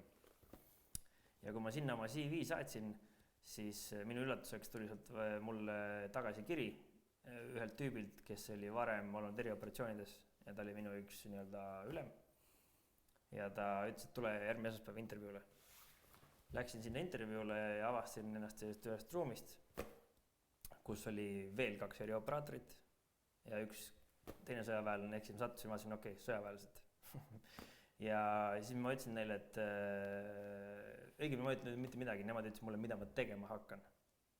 Nüüd sa tulid siia, nemad ei teadnud, mis mu taust oli, nad ei teadnud, kus kohast mida ma läbi olin elanud vahepeal. Ja siis ta ütles mulle, et nüüd sa hakkad tegema seda siin. Siis ma ütlesin, et okei, et ma küsin mu käest, et palju sa palka tahad saada. Siis ma ütlesin, ma tahaks saada vähemalt 1000 eurot. Et selle eest ma kuidagi nagu majandan ära vaata, siis ma tahaksin naerma kõik. Sest et ma olin nagu nii lõupoolisin oma seda asja.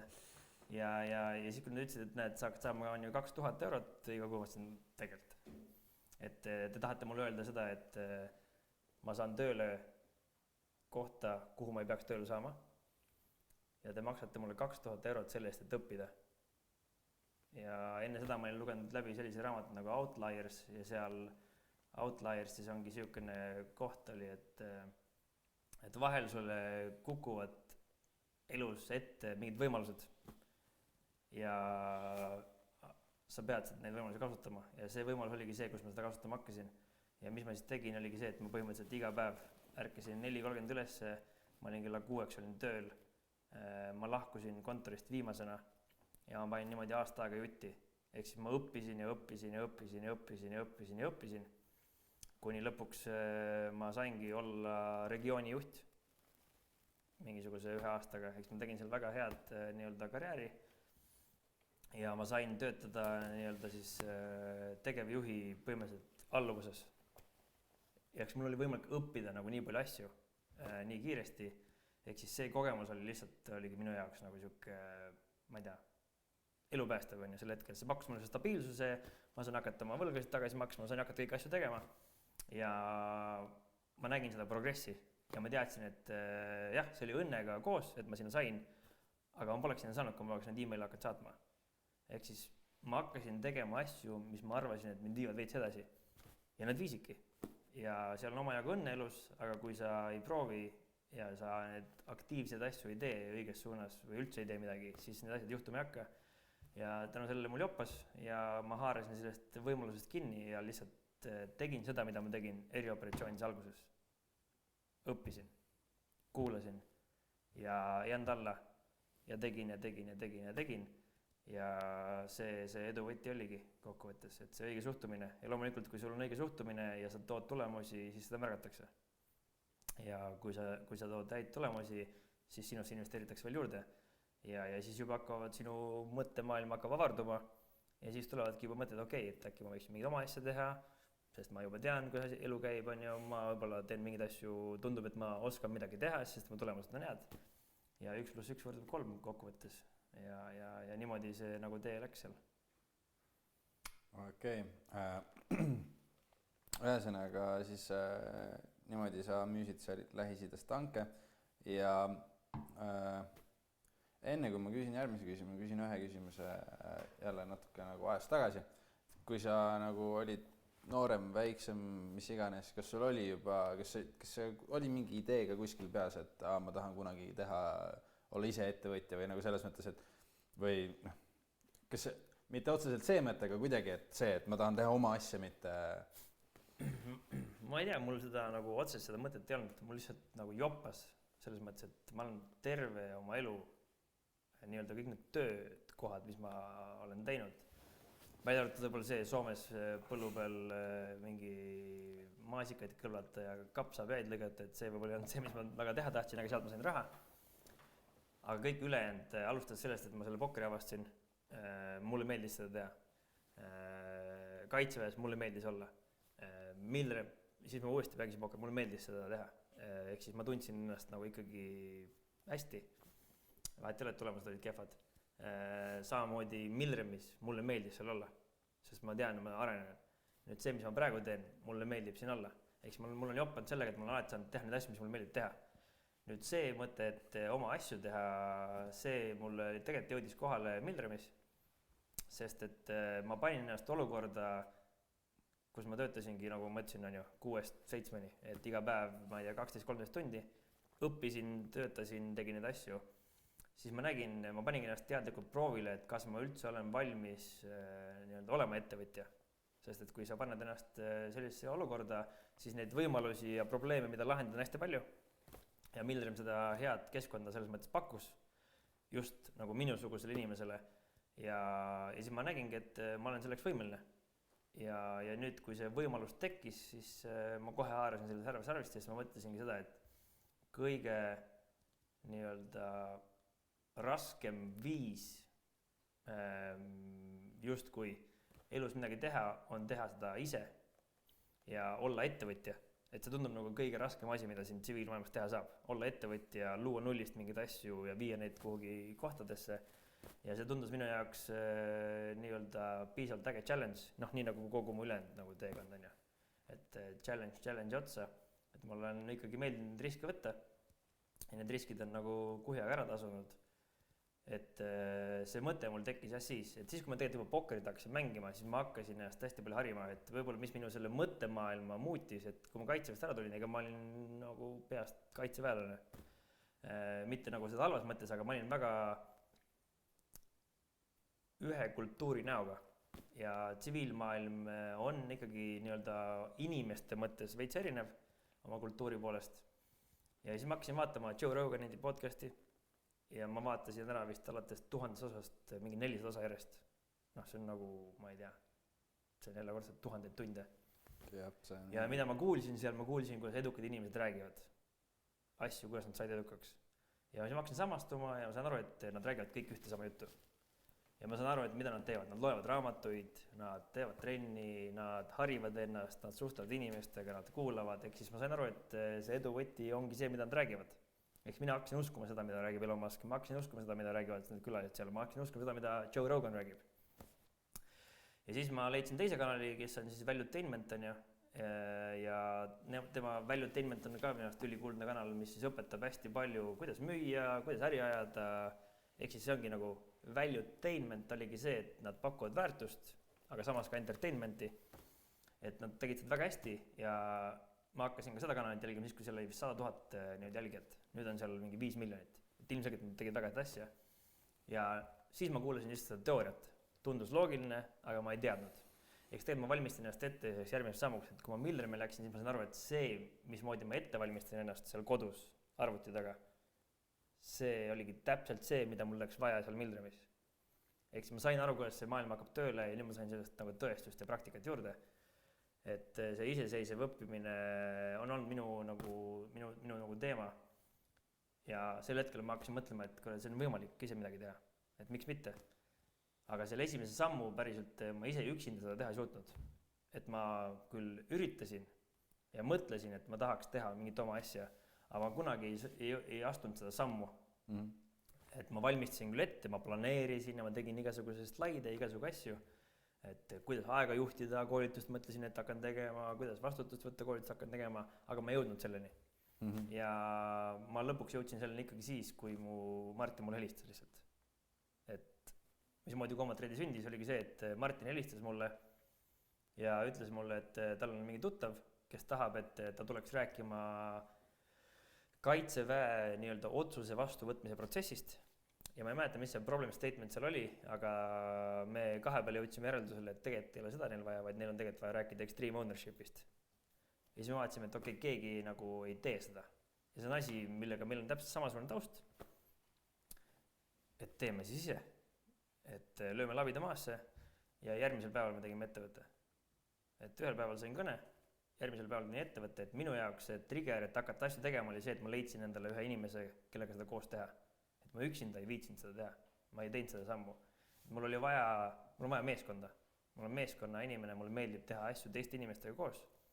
Ja tänu sellele, et ta mulle helistas, meil tekkis see võimalus ja järgmisel päeval meil oli Combat Ready OÜ ja sealt hakkaski asi sargnema. Jällegi inimsuhted, eks ju. Sa ei kujuta ette, kui palju inimsuhted on. Inimsuhted ongi kõige alus.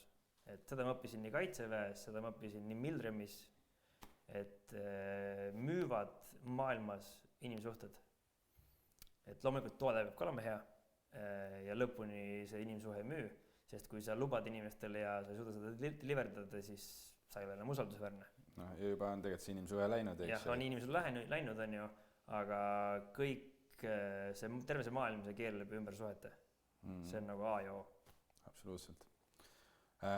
Ja sa rääkisid siin nendest podcastidest ja trenni tegemisest asjadest, eks ju, et sa ütlesid, et see on iseseisev õppimine, eks ju, aga see lihtsalt, mina mõtlen, ma samamoodi, iga hommik ma teen trenni, ma proovin ennast võimalikult palju nagu harida ja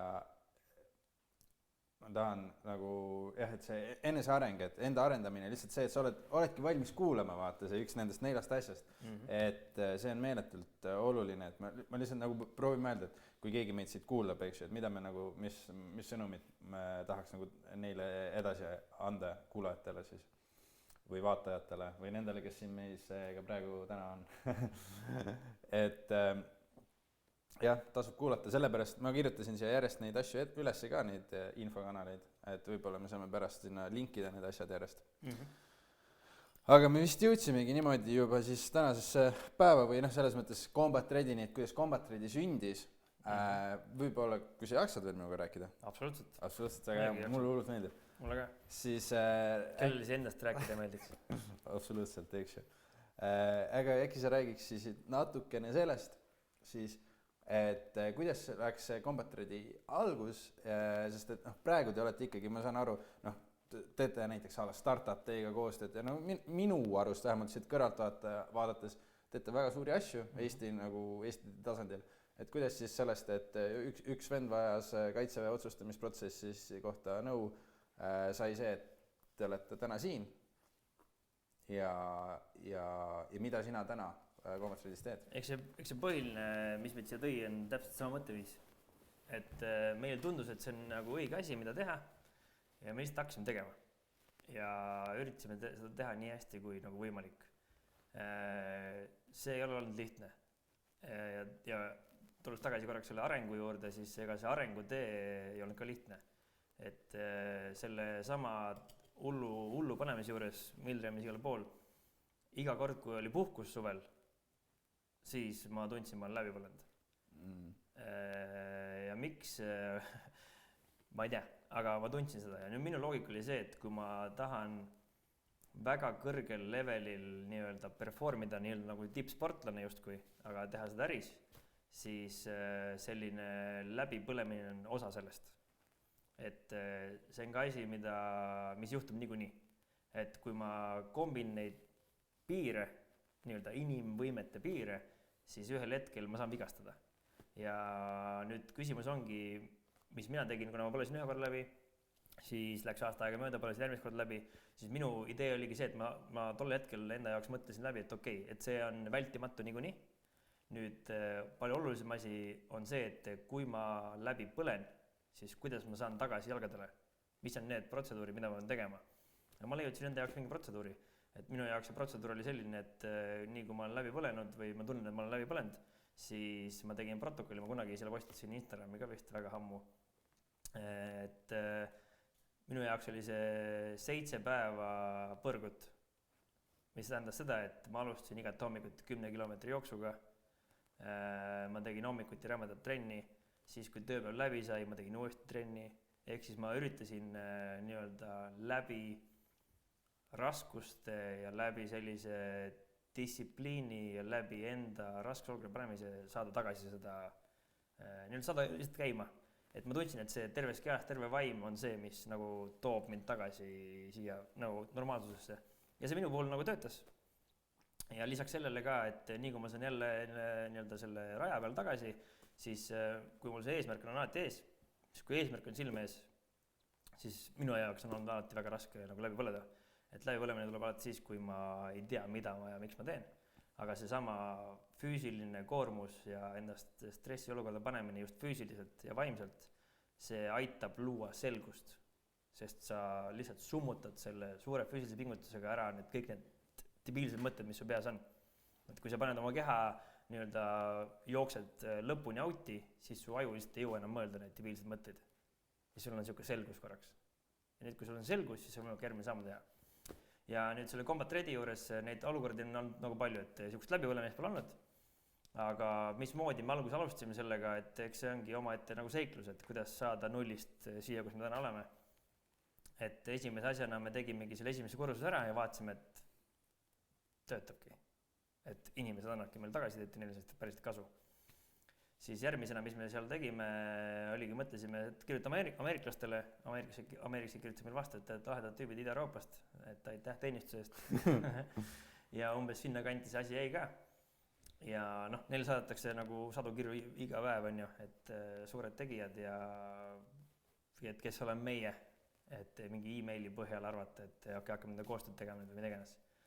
Ja aga me ei jätnud nagu jonni ja siis järgmise asjana me otsustasime, et me ostame piletid Ameerikasse ja lähme lihtsalt lendame lennukiga letti. Ja lendasimegi letti ja osalesime nende koolitusel, näitasime ennast täpselt sellest küljest, millised me oleme. Olime osa sellest treenitavast pundist, läksime sinna nii-öelda field training exercise'ile, kus anti relvad kätte ja hakkasime tegema tsiviilisikutega niisugust juhtimiskoolitust, on ju. Olles ise siis koolitatavad. Et kuigi meil on nagu mingi 10 aastat juba kogemust ja igalt poolt, siis vahet ei ole. Me läksime sinna, et õppida, toetada, näidata ennast parimast küljest. Ja nii kui me sinna jõudsime, siis Chaco tuligi, võttis kratis kinni, pani laua taha istuma põhimõtteliselt ja ütlesime, et okei, now you got my attention. Et nüüd ma saan aru, et teil on tõsi taga. Ja siis me ütlesime, et me tahame seda Eestis hakata tegema ja siis ütles, et let's do it, et hakkake tegema. Et küll me leiame selle viisi, kuidas lepinguteni jõuda ja kuidas seda kõik ametlikult poolt teha. Ja hakkasime tegema, tulime tagasi ja see oli siis, me alustasime oktoober 2022, USAs me käisime aprillis, et enne seda me olime teinud võib-olla 3-4 koolitust just oma mingi sõpradele, sest meil oli põhitöö oli olemas mõlemal, mina olin Milremis, tema oli ühes riigiasutuses ja me saime selle töö kõrvalt teha neid koolitusi. Nii-öelda, ma ei tea, 1 kord kuus või seal on üks võimalus ja siis hakkasime midagi tegema, hakkasime õppima. Kui me tulime USAst tagasi, siis hakkasime tegema esimest nii-öelda praktilist treeningut, et võtsime oma hunniku oma tuttavaid, viisime nad siis sinna Humalasse, selle vana raketibaas, andsime relvad kätte, maksime ise jälle 2000 eurot peale selle, et saada see varustus, toit ja kõik sinna, et nemad ei peaks midagi maksma. Lihtsalt tegime see asi läbi ja vaatasime, fuck, see töötab ka jumala hästi. Ja siis hakkasime seda asja järjest arendama, rääkisime tuttavatega, vaatasime, kellel on võimalus, kes tahaks tulla meile nii-öelda treenitatavateks. Ja meil alustasimegi oma enda ettevõtetest, seal kus me töötasime. Et Martin võttis ja tegi sisuliselt ülimalt soodsa hinna eest sisekoolitusi oma ettevõttes ja sealt me saime esimesed asjad minema. Siis sõna hakkas liikuma juba, siis me saime oma esimese kodulehe, võtsime endale turundaja, esimese kodulehe tegin mina. See oli täielik saast. Selle ainukesed asjad, mis seal olid sellised militaarpildid, siis meil polnud mitte ühtegi pilti. Normaalse inimese pilti polnud. Ja siis kõik inimesed, kes sinna kodulehe tulid, vaatasid, okei, need on mingi sõjaväelased, teevad mingit sõjaväsja. Tõenäoliselt see on mõeldud sõjaväelastele, et ükski inimene ei saanud aru, et see on mõeldud tsiviilisikutele.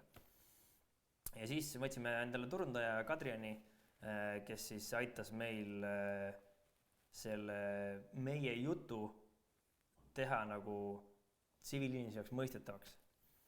Ja kui me seda ära tegime, siis hakkas vaikselt tulema jälle kliente ja siis meie üllatuseks selle esimese 2002. Aasta lõpuks me saime üllatuslikult siis Äripäeva poolt valiti meid aasta juhtimiskoolitajateks, mind ja Martinit. Ja kuidas seda saab, on see, et keegi peab hääletama sinu poolt. Ma ei tea, kes meid hääletas või üks päev me rääkisime ühe teise tüübiga, et huvitav, kuidas seda silti saaks siia kodulehele. Et noh, et Äripäeva koolitajad. Ja siis nädala aja pärast helistati meile, et kuule, tulge siia auhinda vastu võtma. ja siis me läksime, võtsime selle vastu, loomulikult see andis jälle meile niisugust publicity't, on ju, olime jälle pildis ja siis selle esimese aasta lõpuks põhimõtteliselt olime mina ja Martin kahekesi.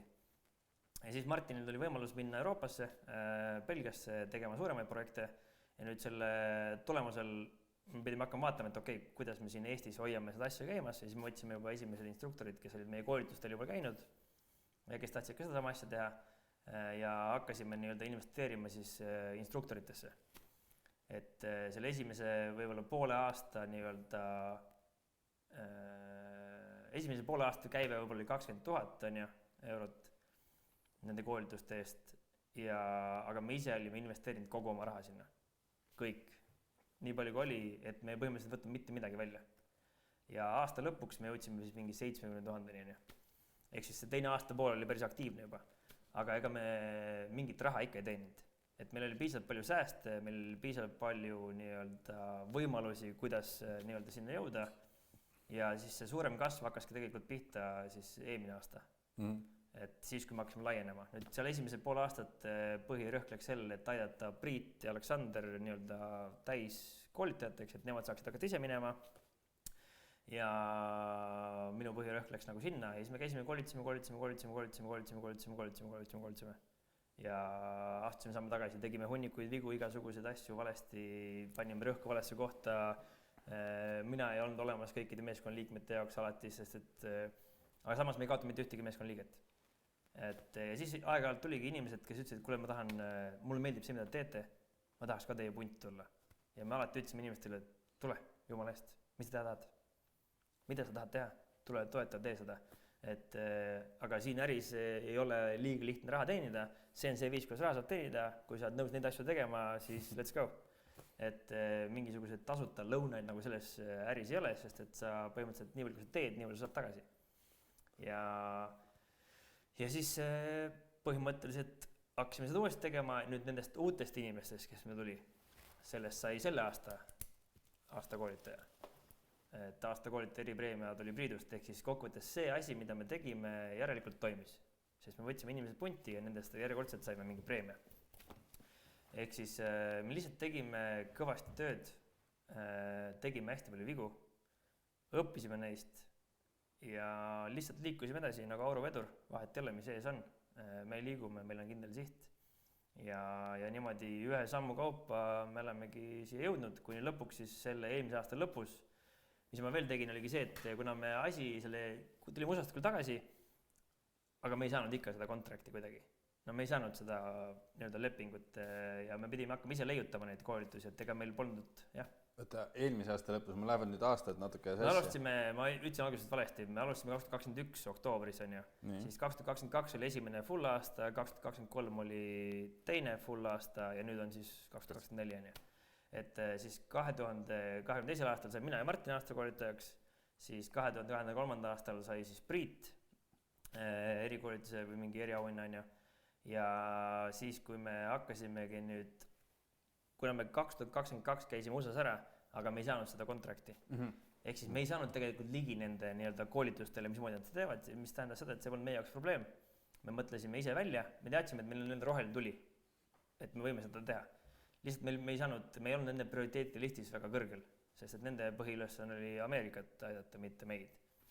Ja me jätkasime lihtsalt seda tegevust ja siis ma otsustasin, et iga kvartal ma saadan lihtsalt neile raporti, kuidas meil läheb. Ja ma jätkasin seda tegemist kuni siiamaani, on ju. Ja nüüd eelmise aasta lõpus siis nad võtsid meiega ühendust ja ütlesid, et okei, nüüd te olete jõudnud prioriteedilistis piisavalt kõrgele, et nüüd me oleme nõus rääkima nüüd päriselt sellest lepingust, on ju. Ja lõpuks nüüd selle aasta 1. jaanuarist me oleme ametlikud partnerid ja sellest oma Startup Tail me nii-öelda seda ka välja kuulutasime. Ja mida see sisuliselt tähendab, ongi see, et nüüd me hakkame nagu Euroopat valutama, et me saame kasutada nende turunduskanaleid. Tšako ise räägib meist, on ju, et me oleme nagu ühes tiimis. Aga see võttis 2 aastat aega. Ükskõik millisel hetkel me oleks nad alla anda. Et noh, nad ei taha, nad ei hinda meid ja me oleks võinud otsida ükskõik mis vabandusi, lasta oma egol üle pea kasvada, et mis mõttes te meid ei aita, meil läheb ju nii hästi, me teeme nii õigeid asju, kuidas te ei anna meile ressursse. Ei, see ei olnud meie jaoks mingisugune teema. Et see oli kogu aeg meie mentaliteet ja kuidas me nagu Eestis saime tuntust juurde, et rääkida Startup Tail'st, et kuidas me sinna pea lavale jõudsime. siis see on ka omaette nagu story, et esimene aasta ma ei mäleta, kuidas me sinna saime, kuidagimoodi me saime ühe toa, kus me saime rääkida lihtsalt sellest, et meie nii-öelda selle workshopi pealkiri oli mis see pealkiri oli?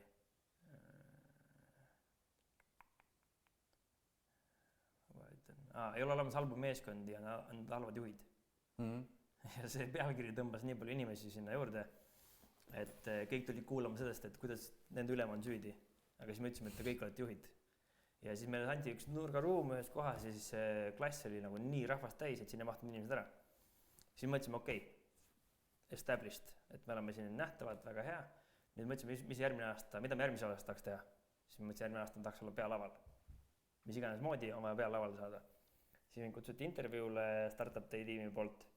Ja siis see intervjueerija, üks sõbranna, kes oli mu sõbra nii-öelda naine, ma küsisin tema käest, et kuule, kes teil otsustab, kes pealaval saab? Siis ta ütles, et näed, see inimene seal. Siis ma ütlesin, sain.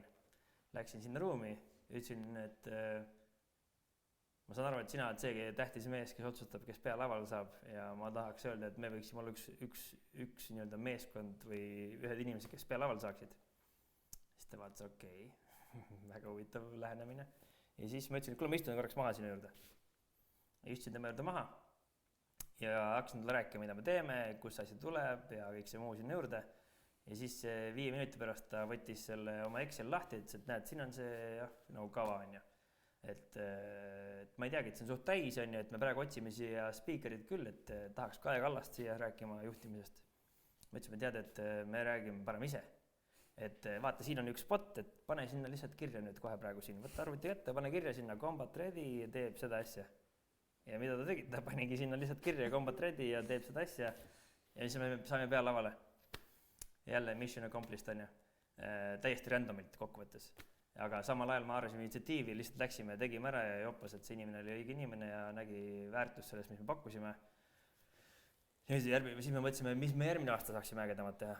Ja järgmine aasta mõtlesime, okei, nüüd meil oleks vaja oma boksi, meil oleks vaja laval olla, meil peaks olema all over the place.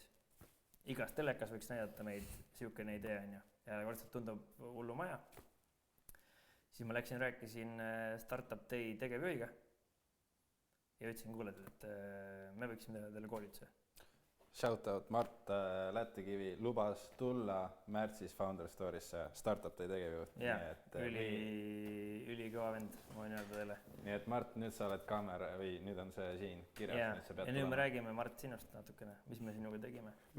Ehk siis läksin selle ideega, see idee vist tuli ühelt meie liikmelt, Rainerilt, et me võiksime tiimile koolitust teha. Ta oli ise selle Startup Day tiimis nagu mingisuguse korraldajana, abikäena ja siis läksingi sinna. Raineri koos läksime ja hakkasime rääkima, et me võiksime teha teile koolituse. Ja Mart ütles, et kuule, et see on üliäge mees, Martile ka meeldib siuke sõjaväevärk, konkreetne asi. Ja siis me leppisime kokku niimoodi, et meie teeme neile tasuta nädalavahetuse, koolituse ja nemad annavad meile selle eest vastu seda, mida me tahame. Ja siis me läks 2 kuud mööda, ütlesime, teeme ära. Tegime neile pakkuisime, käisime, viisime, investeerisime nendesse, tegime terve nädalavahetuse asju, neile hullult meeldis, nii nagu ikka. Et kui teha need asju, siis kui sa pead oma lubadusest kinni, siis teine pool deliverdab ja siis oligi, okei. Ja siis me olime laval, me olime igal pool, meil oma boks väljas, kõik jutud. Ehk siis kõik on võimalik, lihtsalt tuleb teha ja peab julgema teha. Sest et isegi kui ma oleks läinud sinna rääkima ja ma poleks pealaval saanud, no mis siis on? Mitte midagi oleks sellest. Aga kui ma ei lähe sinna seda tegema, siis ma ei saagi sinna. Et ma arvan, et see kokkuvõttes meie meeskonna suhtumine, et meie kõik liikmed on siuksed. Kõik liikmed on natukene hullud peast. Ja ma arvan, et see ongi see, mis on meie elusaladus, et me oleme meeskond, me toetame üksteist ja me ei anna alla, sest et miks peaks? Absoluutselt. Ma arvan, et me võime hakata vaikselt otsi kokku tõmbama, aga ma tahaks öelda sinna kaamerasse, et täpselt nagu Remmo ütles, olge natuke hullud. Palun ärge andke alla, sellepärast et nagu sa rääkisid Combat Ready esimesest aastast, eks, et kõik, et ei, ma saan kui ma sain õigesti aru, pigem maksite peale, eks ju, asjale. Muidugi. No absoluutselt, noh, ma olen näiteks ka muidugi hubi kõrvalt samamoodi ettevõtja, samamoodi, endiselt siiamaani maksan peale, aga noh, mis ma öelda tahan. Ma võin öelda isegi, et me endiselt siiamaani, ega asjad tuli ikkagi lihtsalt, et raha ei ole kunagi viisalt palju, sest et nii palju erinevaid võimalusi on seda teha ja me teeme vigu, me kaotame raha mingites kohtades, me võidame raha mingites kohtades. Ehk siis, kui sa laiened ja teed seda orgaaniliselt, siis sul on alati ressursse puudu. Et kunagi ei ole piisavalt palju. Ja on olemas kuid, kus mul on kontol 150 €, nagu isiklikul kontol. Who cares? Ma tean, ma teen õiget asja ja ma tean, et see asi tuleb järgi ja see on täiesti fine. See on see asi, mida me oleme nõus tegema ja ma tean seda, et meil on nagu väike nagu mingis mõttes perekond on ju. Et kui mul on vaja, ma tean, et ma saan. Ma tean, et ma saan hakkama, me toetame üksteist ja me ei tee koostööd ainult oma nagu tööalaselt, vaid me teeme seda igal pool. Ja kuna see mõtteviis ja need asjad, mida me teeme, see on mõjutanud meie kõigi elusid nii hullult positiivselt, siis me lihtsalt hoiame kokku, me teame, et see asi kannab vilja ja see on juba kandnud vilja ja isegi kui see saab täna või homme läbi, me oleme nii rahul. Vahet ei ole, mis homme toob. Et üks põhiline asi ka on see, et täna me oleme olnud edukad, homme võib-olla me failime. Ma ei tea, mida me küll saame nii pekki keerata, alati on võimalus. Alati tuleb olla tagasihoidlik. Ja sest muidu see elu teeb ise sind alandlikuks aga alati on võimalus jälle tagasi tulla. Absoluutselt. Ja see õige asja tegemine on ka üks asi, mis ma tahtsin tähelepanu juhtida, aga lõpetuseks õige asi on see, mida inimene ise tunneb, et ma ei tea näiteks, et see on, ma armastan seda, ma usun sellesse, mis iganes kõik need asjad, et sa pead ise uskuma sellesse, et see on see õige asi. Et ma lihtsalt mõtlen selle peale, et ma mingi hetk elus, ma mõtlesin ka, ma sain aru sellest, et tahan teha seda õiget asja, seda head asja, et eks see viib mind nagu sinna, kus ma tahan jõuda, hoolimata sellest, et ma ei tea veel, kuhu ma tahan jõuda, aga mul oligi see dilemma endal, ma mäletan, et aga mis see õige asi siis on, et ma nagu otsisin seda vastust kuskilt väljast, kuskilt mujalt, et keegi nagu ütleks mulle ette, kas see tuleb samamoodi teie kuulajate enda seest, et mis see teie jaoks see õige asi on, eks ju. Absoluutselt ja see ongi teekond, et kui sa leiad on väga hästi, kui ei leia, siis sa vähemalt üritad otsida seda. Ja see on parim, mis sa said teha.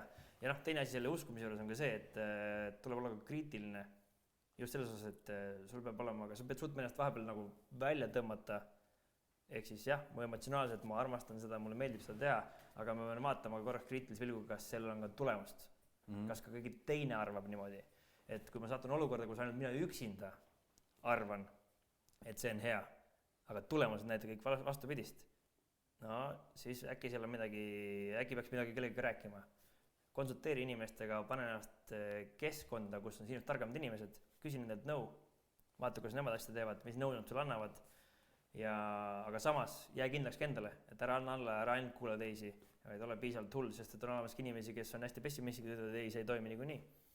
Aga tuleb niisugust kriitilist mõtlemist arendada. Ja seda kriitilist mõtlemist on hea arendada siis, kui sa suudad leida enda ümber inimesed, kes ütlevad sulle, et ei, see on sitt idee. Ausad sõbrad. Absoluutselt. Ja. Et sõbrad, kes usuvad, et hea sõber on see, kes ütleb sulle ausalt, mitte see, kes ütleb, et ja kõik saab korda, aga samal ajal tegelikult ise mitte absoluutselt, muidugi. Aga ma kirjutasin siia märkmikusse endale jooksvalt üles siuksed lõpu, siuksed võib-olla lihtsalt kerged huvitavad küsimused. Et kas pokkerit mängid veel? Mängin siis, kui on aega, et kindlasti tahan minna Eesti meistrivõistlustele mingi hetk siin see aeg-ajalt toimub ja kindlasti mulle meeldib live turniire mängida. Aga hetkel ma ei ole sellega tegelenud üldse, sest et ei ole aega. Aga kindlasti mulle see hobi meeldib, sest ma tean, et ma olen selles hea ja see on lihtsalt äge mäng. Et aktiivselt ei mängi, aga hea meelega sõpradega mängin ja samamoodi, kui on mingisugused turniirid, siis nagu iga kell. Et mulle see mäng väga meeldib, sest see on väga hariv, see on väga mõistlik mäng. Lihtsalt tulebki olla tuleb ennast aru saada, mis on sinu tugevused ja nõrkused ja vaadata ka neid tulemusi. Et midagi lihtsat seal ei ole. pokkeris on inimesi, kes teenivad sellega raha, aga see on väga-väga raske teekond jõuda selle eduni seal. Pigem mõtlesingi selles kontekstis, et a la sõpradega, mitte ikka. see, et... Pole üldse probleemi, muidugi. Et mulle see mäng meeldib ja igal juhul. Väga äge. Siis mul on siin 2 kohas kirjutatud märksõna inimsuhted, sest et see oli ilmselgelt läbi teema ja tegelikult ma... jah, täpselt nii ongi, eks ju. Aga mul on siin kirjas inimsuhted, raha ja keskkool, et sa rääkisid, et sinu keskkool oli või 10 või 11. 12. klass oli tõenäoliselt mitte tõenäoliselt, vaid oli keskmisest 12. klassi õpilasest väga erinev, et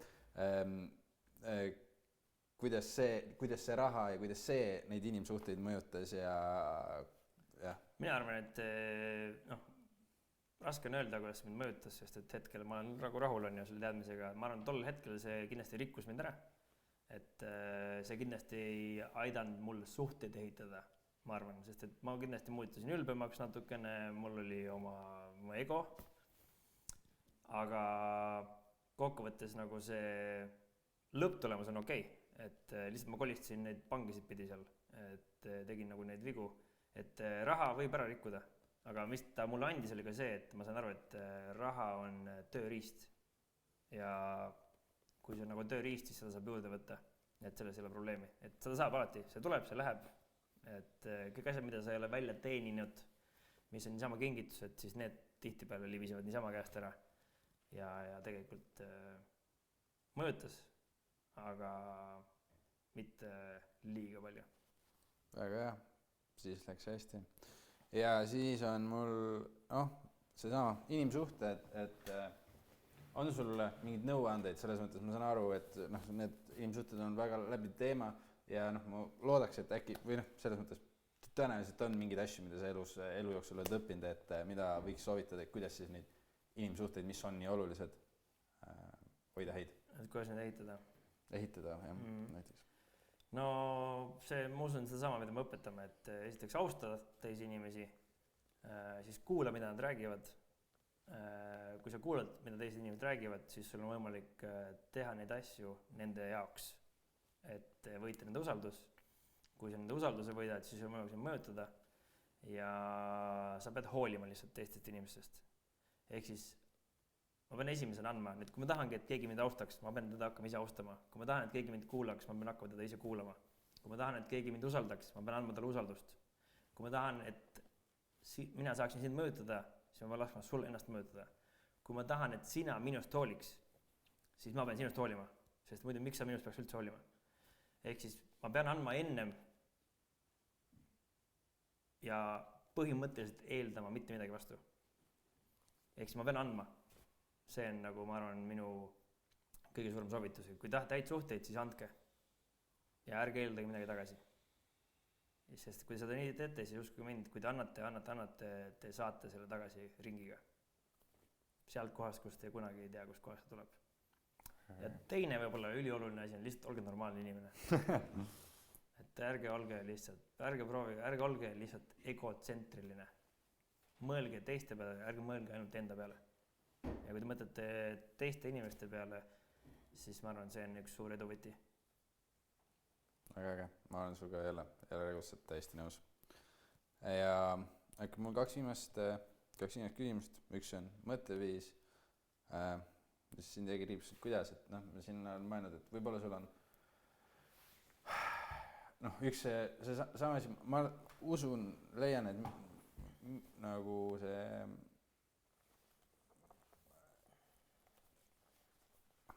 ma tunnen nagu sellest, kui sina räägid enda mõtteviisist, eks ju, ma tunnen ennast natukene ära, aga ma saan aru ka see, et ma näiteks, mul on väike õde või väike vend või kellegile proovid nagu seda edasi anda. Ja nagu sa ütlesid, et see on kõige raskem asi, mida treenida, aga kui on keegi, kes praegu seda kuulab ja nagu saab ise aru, et ma tahaksin enda mõtteviisi selles suunas muuta, kas on nagu mingid soovitusi, kas või ala, et loe seda või kuula seda või Ma arvan, et hea soovitus on, ma ei tea, vaata meie contenti näiteks, loe raamatuid, Tee lihtsalt õigeid asju, mis arendavad sind. Et me kõik tegelikult teame, mida tegema peab. Lihtsalt me ei tee seda. Ehk siis võib-olla see põhiline soovitus selle jaoks, et üldse saada paremaks, ongi lihtsalt hakka midagi tegema. Ja nii kui sa hakkad midagi tegema, siis hakkab midagi juhtuma. Kui sa hakkad tegema, siis vaata, või siis teine asi veel, vaata, mida teised teevad, kes on edukaks, kelle moodi sa tahad olla, kel on näiteks hea perekonnasuhe, kes on edukas ärimees, kes on edukas sportlane, kes on edukas, mis iganes asi. Ja vaata ja kuule, mida nad teinud on. Loe nende raamatuid, vaata nende videosid ja tõenäoliselt sa saad sealt mõtteid, mida nagu järgmiseks teha. Aga see ei juhtu, keegi sulle seda ei anna. Sa pead ise seda võtma. Eks sa pead olema ise selle kontrolli oma elule, et hakata seda sammu astuma. Aga jah, minu jaoks, ma räägin, oli see Joe Rogani podcast, see esimene samm. Siis ma sattusin selle Chaco podcasti peale, siis ma sattusin Valutainmenti peale ja siis ma hakkasin lugema hunniku raamatuid. Ja see ongi see, mis on mind lükanud õiges suunas liikuma lihtsalt. Jah. Ja viimane küsimus. See on teema, mis käis hästi korraks läbi, sa mainisid, et siis kui sa seal ülikoolis käisid, et tegelesid vaba võitlusega, tegid jiu-jitsut ja selliseid asju. Et mu küsimus ongi võitluskunstide kohta, et ise harrastan ka, olen nagu kogenud, et minu jaoks on see nagu ka hästi positiivse efektiga, et räägiksid ka äkki kergelt oma sellest kogemusest, kas sa teed seda veel ja miks sa seda siis teed? Jaa, et ma praegu teen seda siukse väga ebastabiilselt, nii-öelda just tiheduse mõttes. Aga ma arvan, et see on võitluskunstid üleüldises mõttes on järjekordselt peegeldus elust. Kui sa tahad olla milleski väga hea mõnes võitluskunstis, siis sa pead treenima. Sa pead tegema seda järjepidevalt kogu aeg ja kui me võtame näiteks mingisuguse jiu-jitsu, siis see õpetab sind probleeme lahendama. Et kui keegi on kaksi-raksi sinu peal, siis sul on probleem. Nii, nüüd kuidas ma selle probleemi lahendan? Mis on esimene asi, mida ma pean tegema? Ma pean saavutama mingi parema positsiooni. Ja siis mul on teatud viisid, kuidas seda saab teha. Nüüd inimesed õpetavad seda, nüüd ma teen selle liigutuse ära, ühe probleemi lahendan ära. Nüüd samal ajal, kui vastane midagi teeb, mul võib-olla tekib uus probleem. Eks ma pidevalt mõtlema ja lahendama hästi efektiivselt nii-öelda probleeme. Samamoodi nagu, mida tähendab eliit, eriväelane, mida tähendab eriüksuslane. Ainuke asi, milles on ta väga eriline ja väga hea, on probleemide lahendamises. Sest et ta on treeninud, saanud tagasi päris keskkonnast ja treeninud uuesti ja jätkanud seda. Et võitluskunstid õpetavad alandlikkust, vastutuse võtmist, kõike, mis elu õpetab, et ta on hästi kiire, konkreetne ja saad hästi kiiresti tagasisidet. Ja kui sa teed midagi valesti, siis sa saad sellest kohe teada ja sellel on tagajärjed. Ehk siis mina täiega soovitan nii noortel, täiskasvanutel, kõikidel inimestel harrastada seda, sest see on väga õpetlik ja sellest on hästi palju elus kasu lihtsalt. Täiesti nõus. Aga siinkohal ma rohkem ei oska midagi öelda. Aitäh sulle, Remo. Mul on olnud meeletud tegev vestlus. Ma loodan, et sul on olnud sama tore kui mul. Yeah. Ja aitäh, et sa tulid ja ma loodan, et me saame tulevikus ka veel koostööd teha. Absoluutselt. Ja et kui nagu tahategi teada, mis me teeme, siis combatready.ee, koduleht on ju, Facebook, Instagram, kõik asjad samamoodi olemas. Minu enda nimi on Remo Ajast, lisage mind, followge mind LinkedInis, Facebookis, Instagramis, kus iganes te tahate. Et meie plaan on toota YouTube'is samamoodi. Et me toodame täiesti tasuta kraami ka. Meil on olemas online akadeemia, kuhu on võimalik minna õppima neid sama põhimõtteid, mida me teeme. See on väga efektiivne, see on täiesti uus mõtteviis ja see võib muuta sinu elu 100%. Et on olemas informatsiooni absoluutselt igale nõudlusele. Olemata sellest, palju sul raha on, ressursse on, me oleme loonud tingimused kõikide jaoks, et oleks võimalik õppida. Vahet ei ole, kas sa oled noor, vana, uus või mis iganes. Otsi meid netist üles, jälgi meid ja see võib olla esimene samm muutuste suunas ja parema elu suunas. Absoluutselt ja omast kogemusest võin kinnitada Combat Ready kraam on väga väärtuslik. Minge, tšekkige seda out'i. Me paneme kindlasti kõik need lingid, asjad sinna video ja asja descriptionisse, et oleks võimalik lihtne leida. Ja ma ei tea, siis ongi vist kõik. Davai, heavy metal. Heavy metal, käisin. Tahan, lähen veel.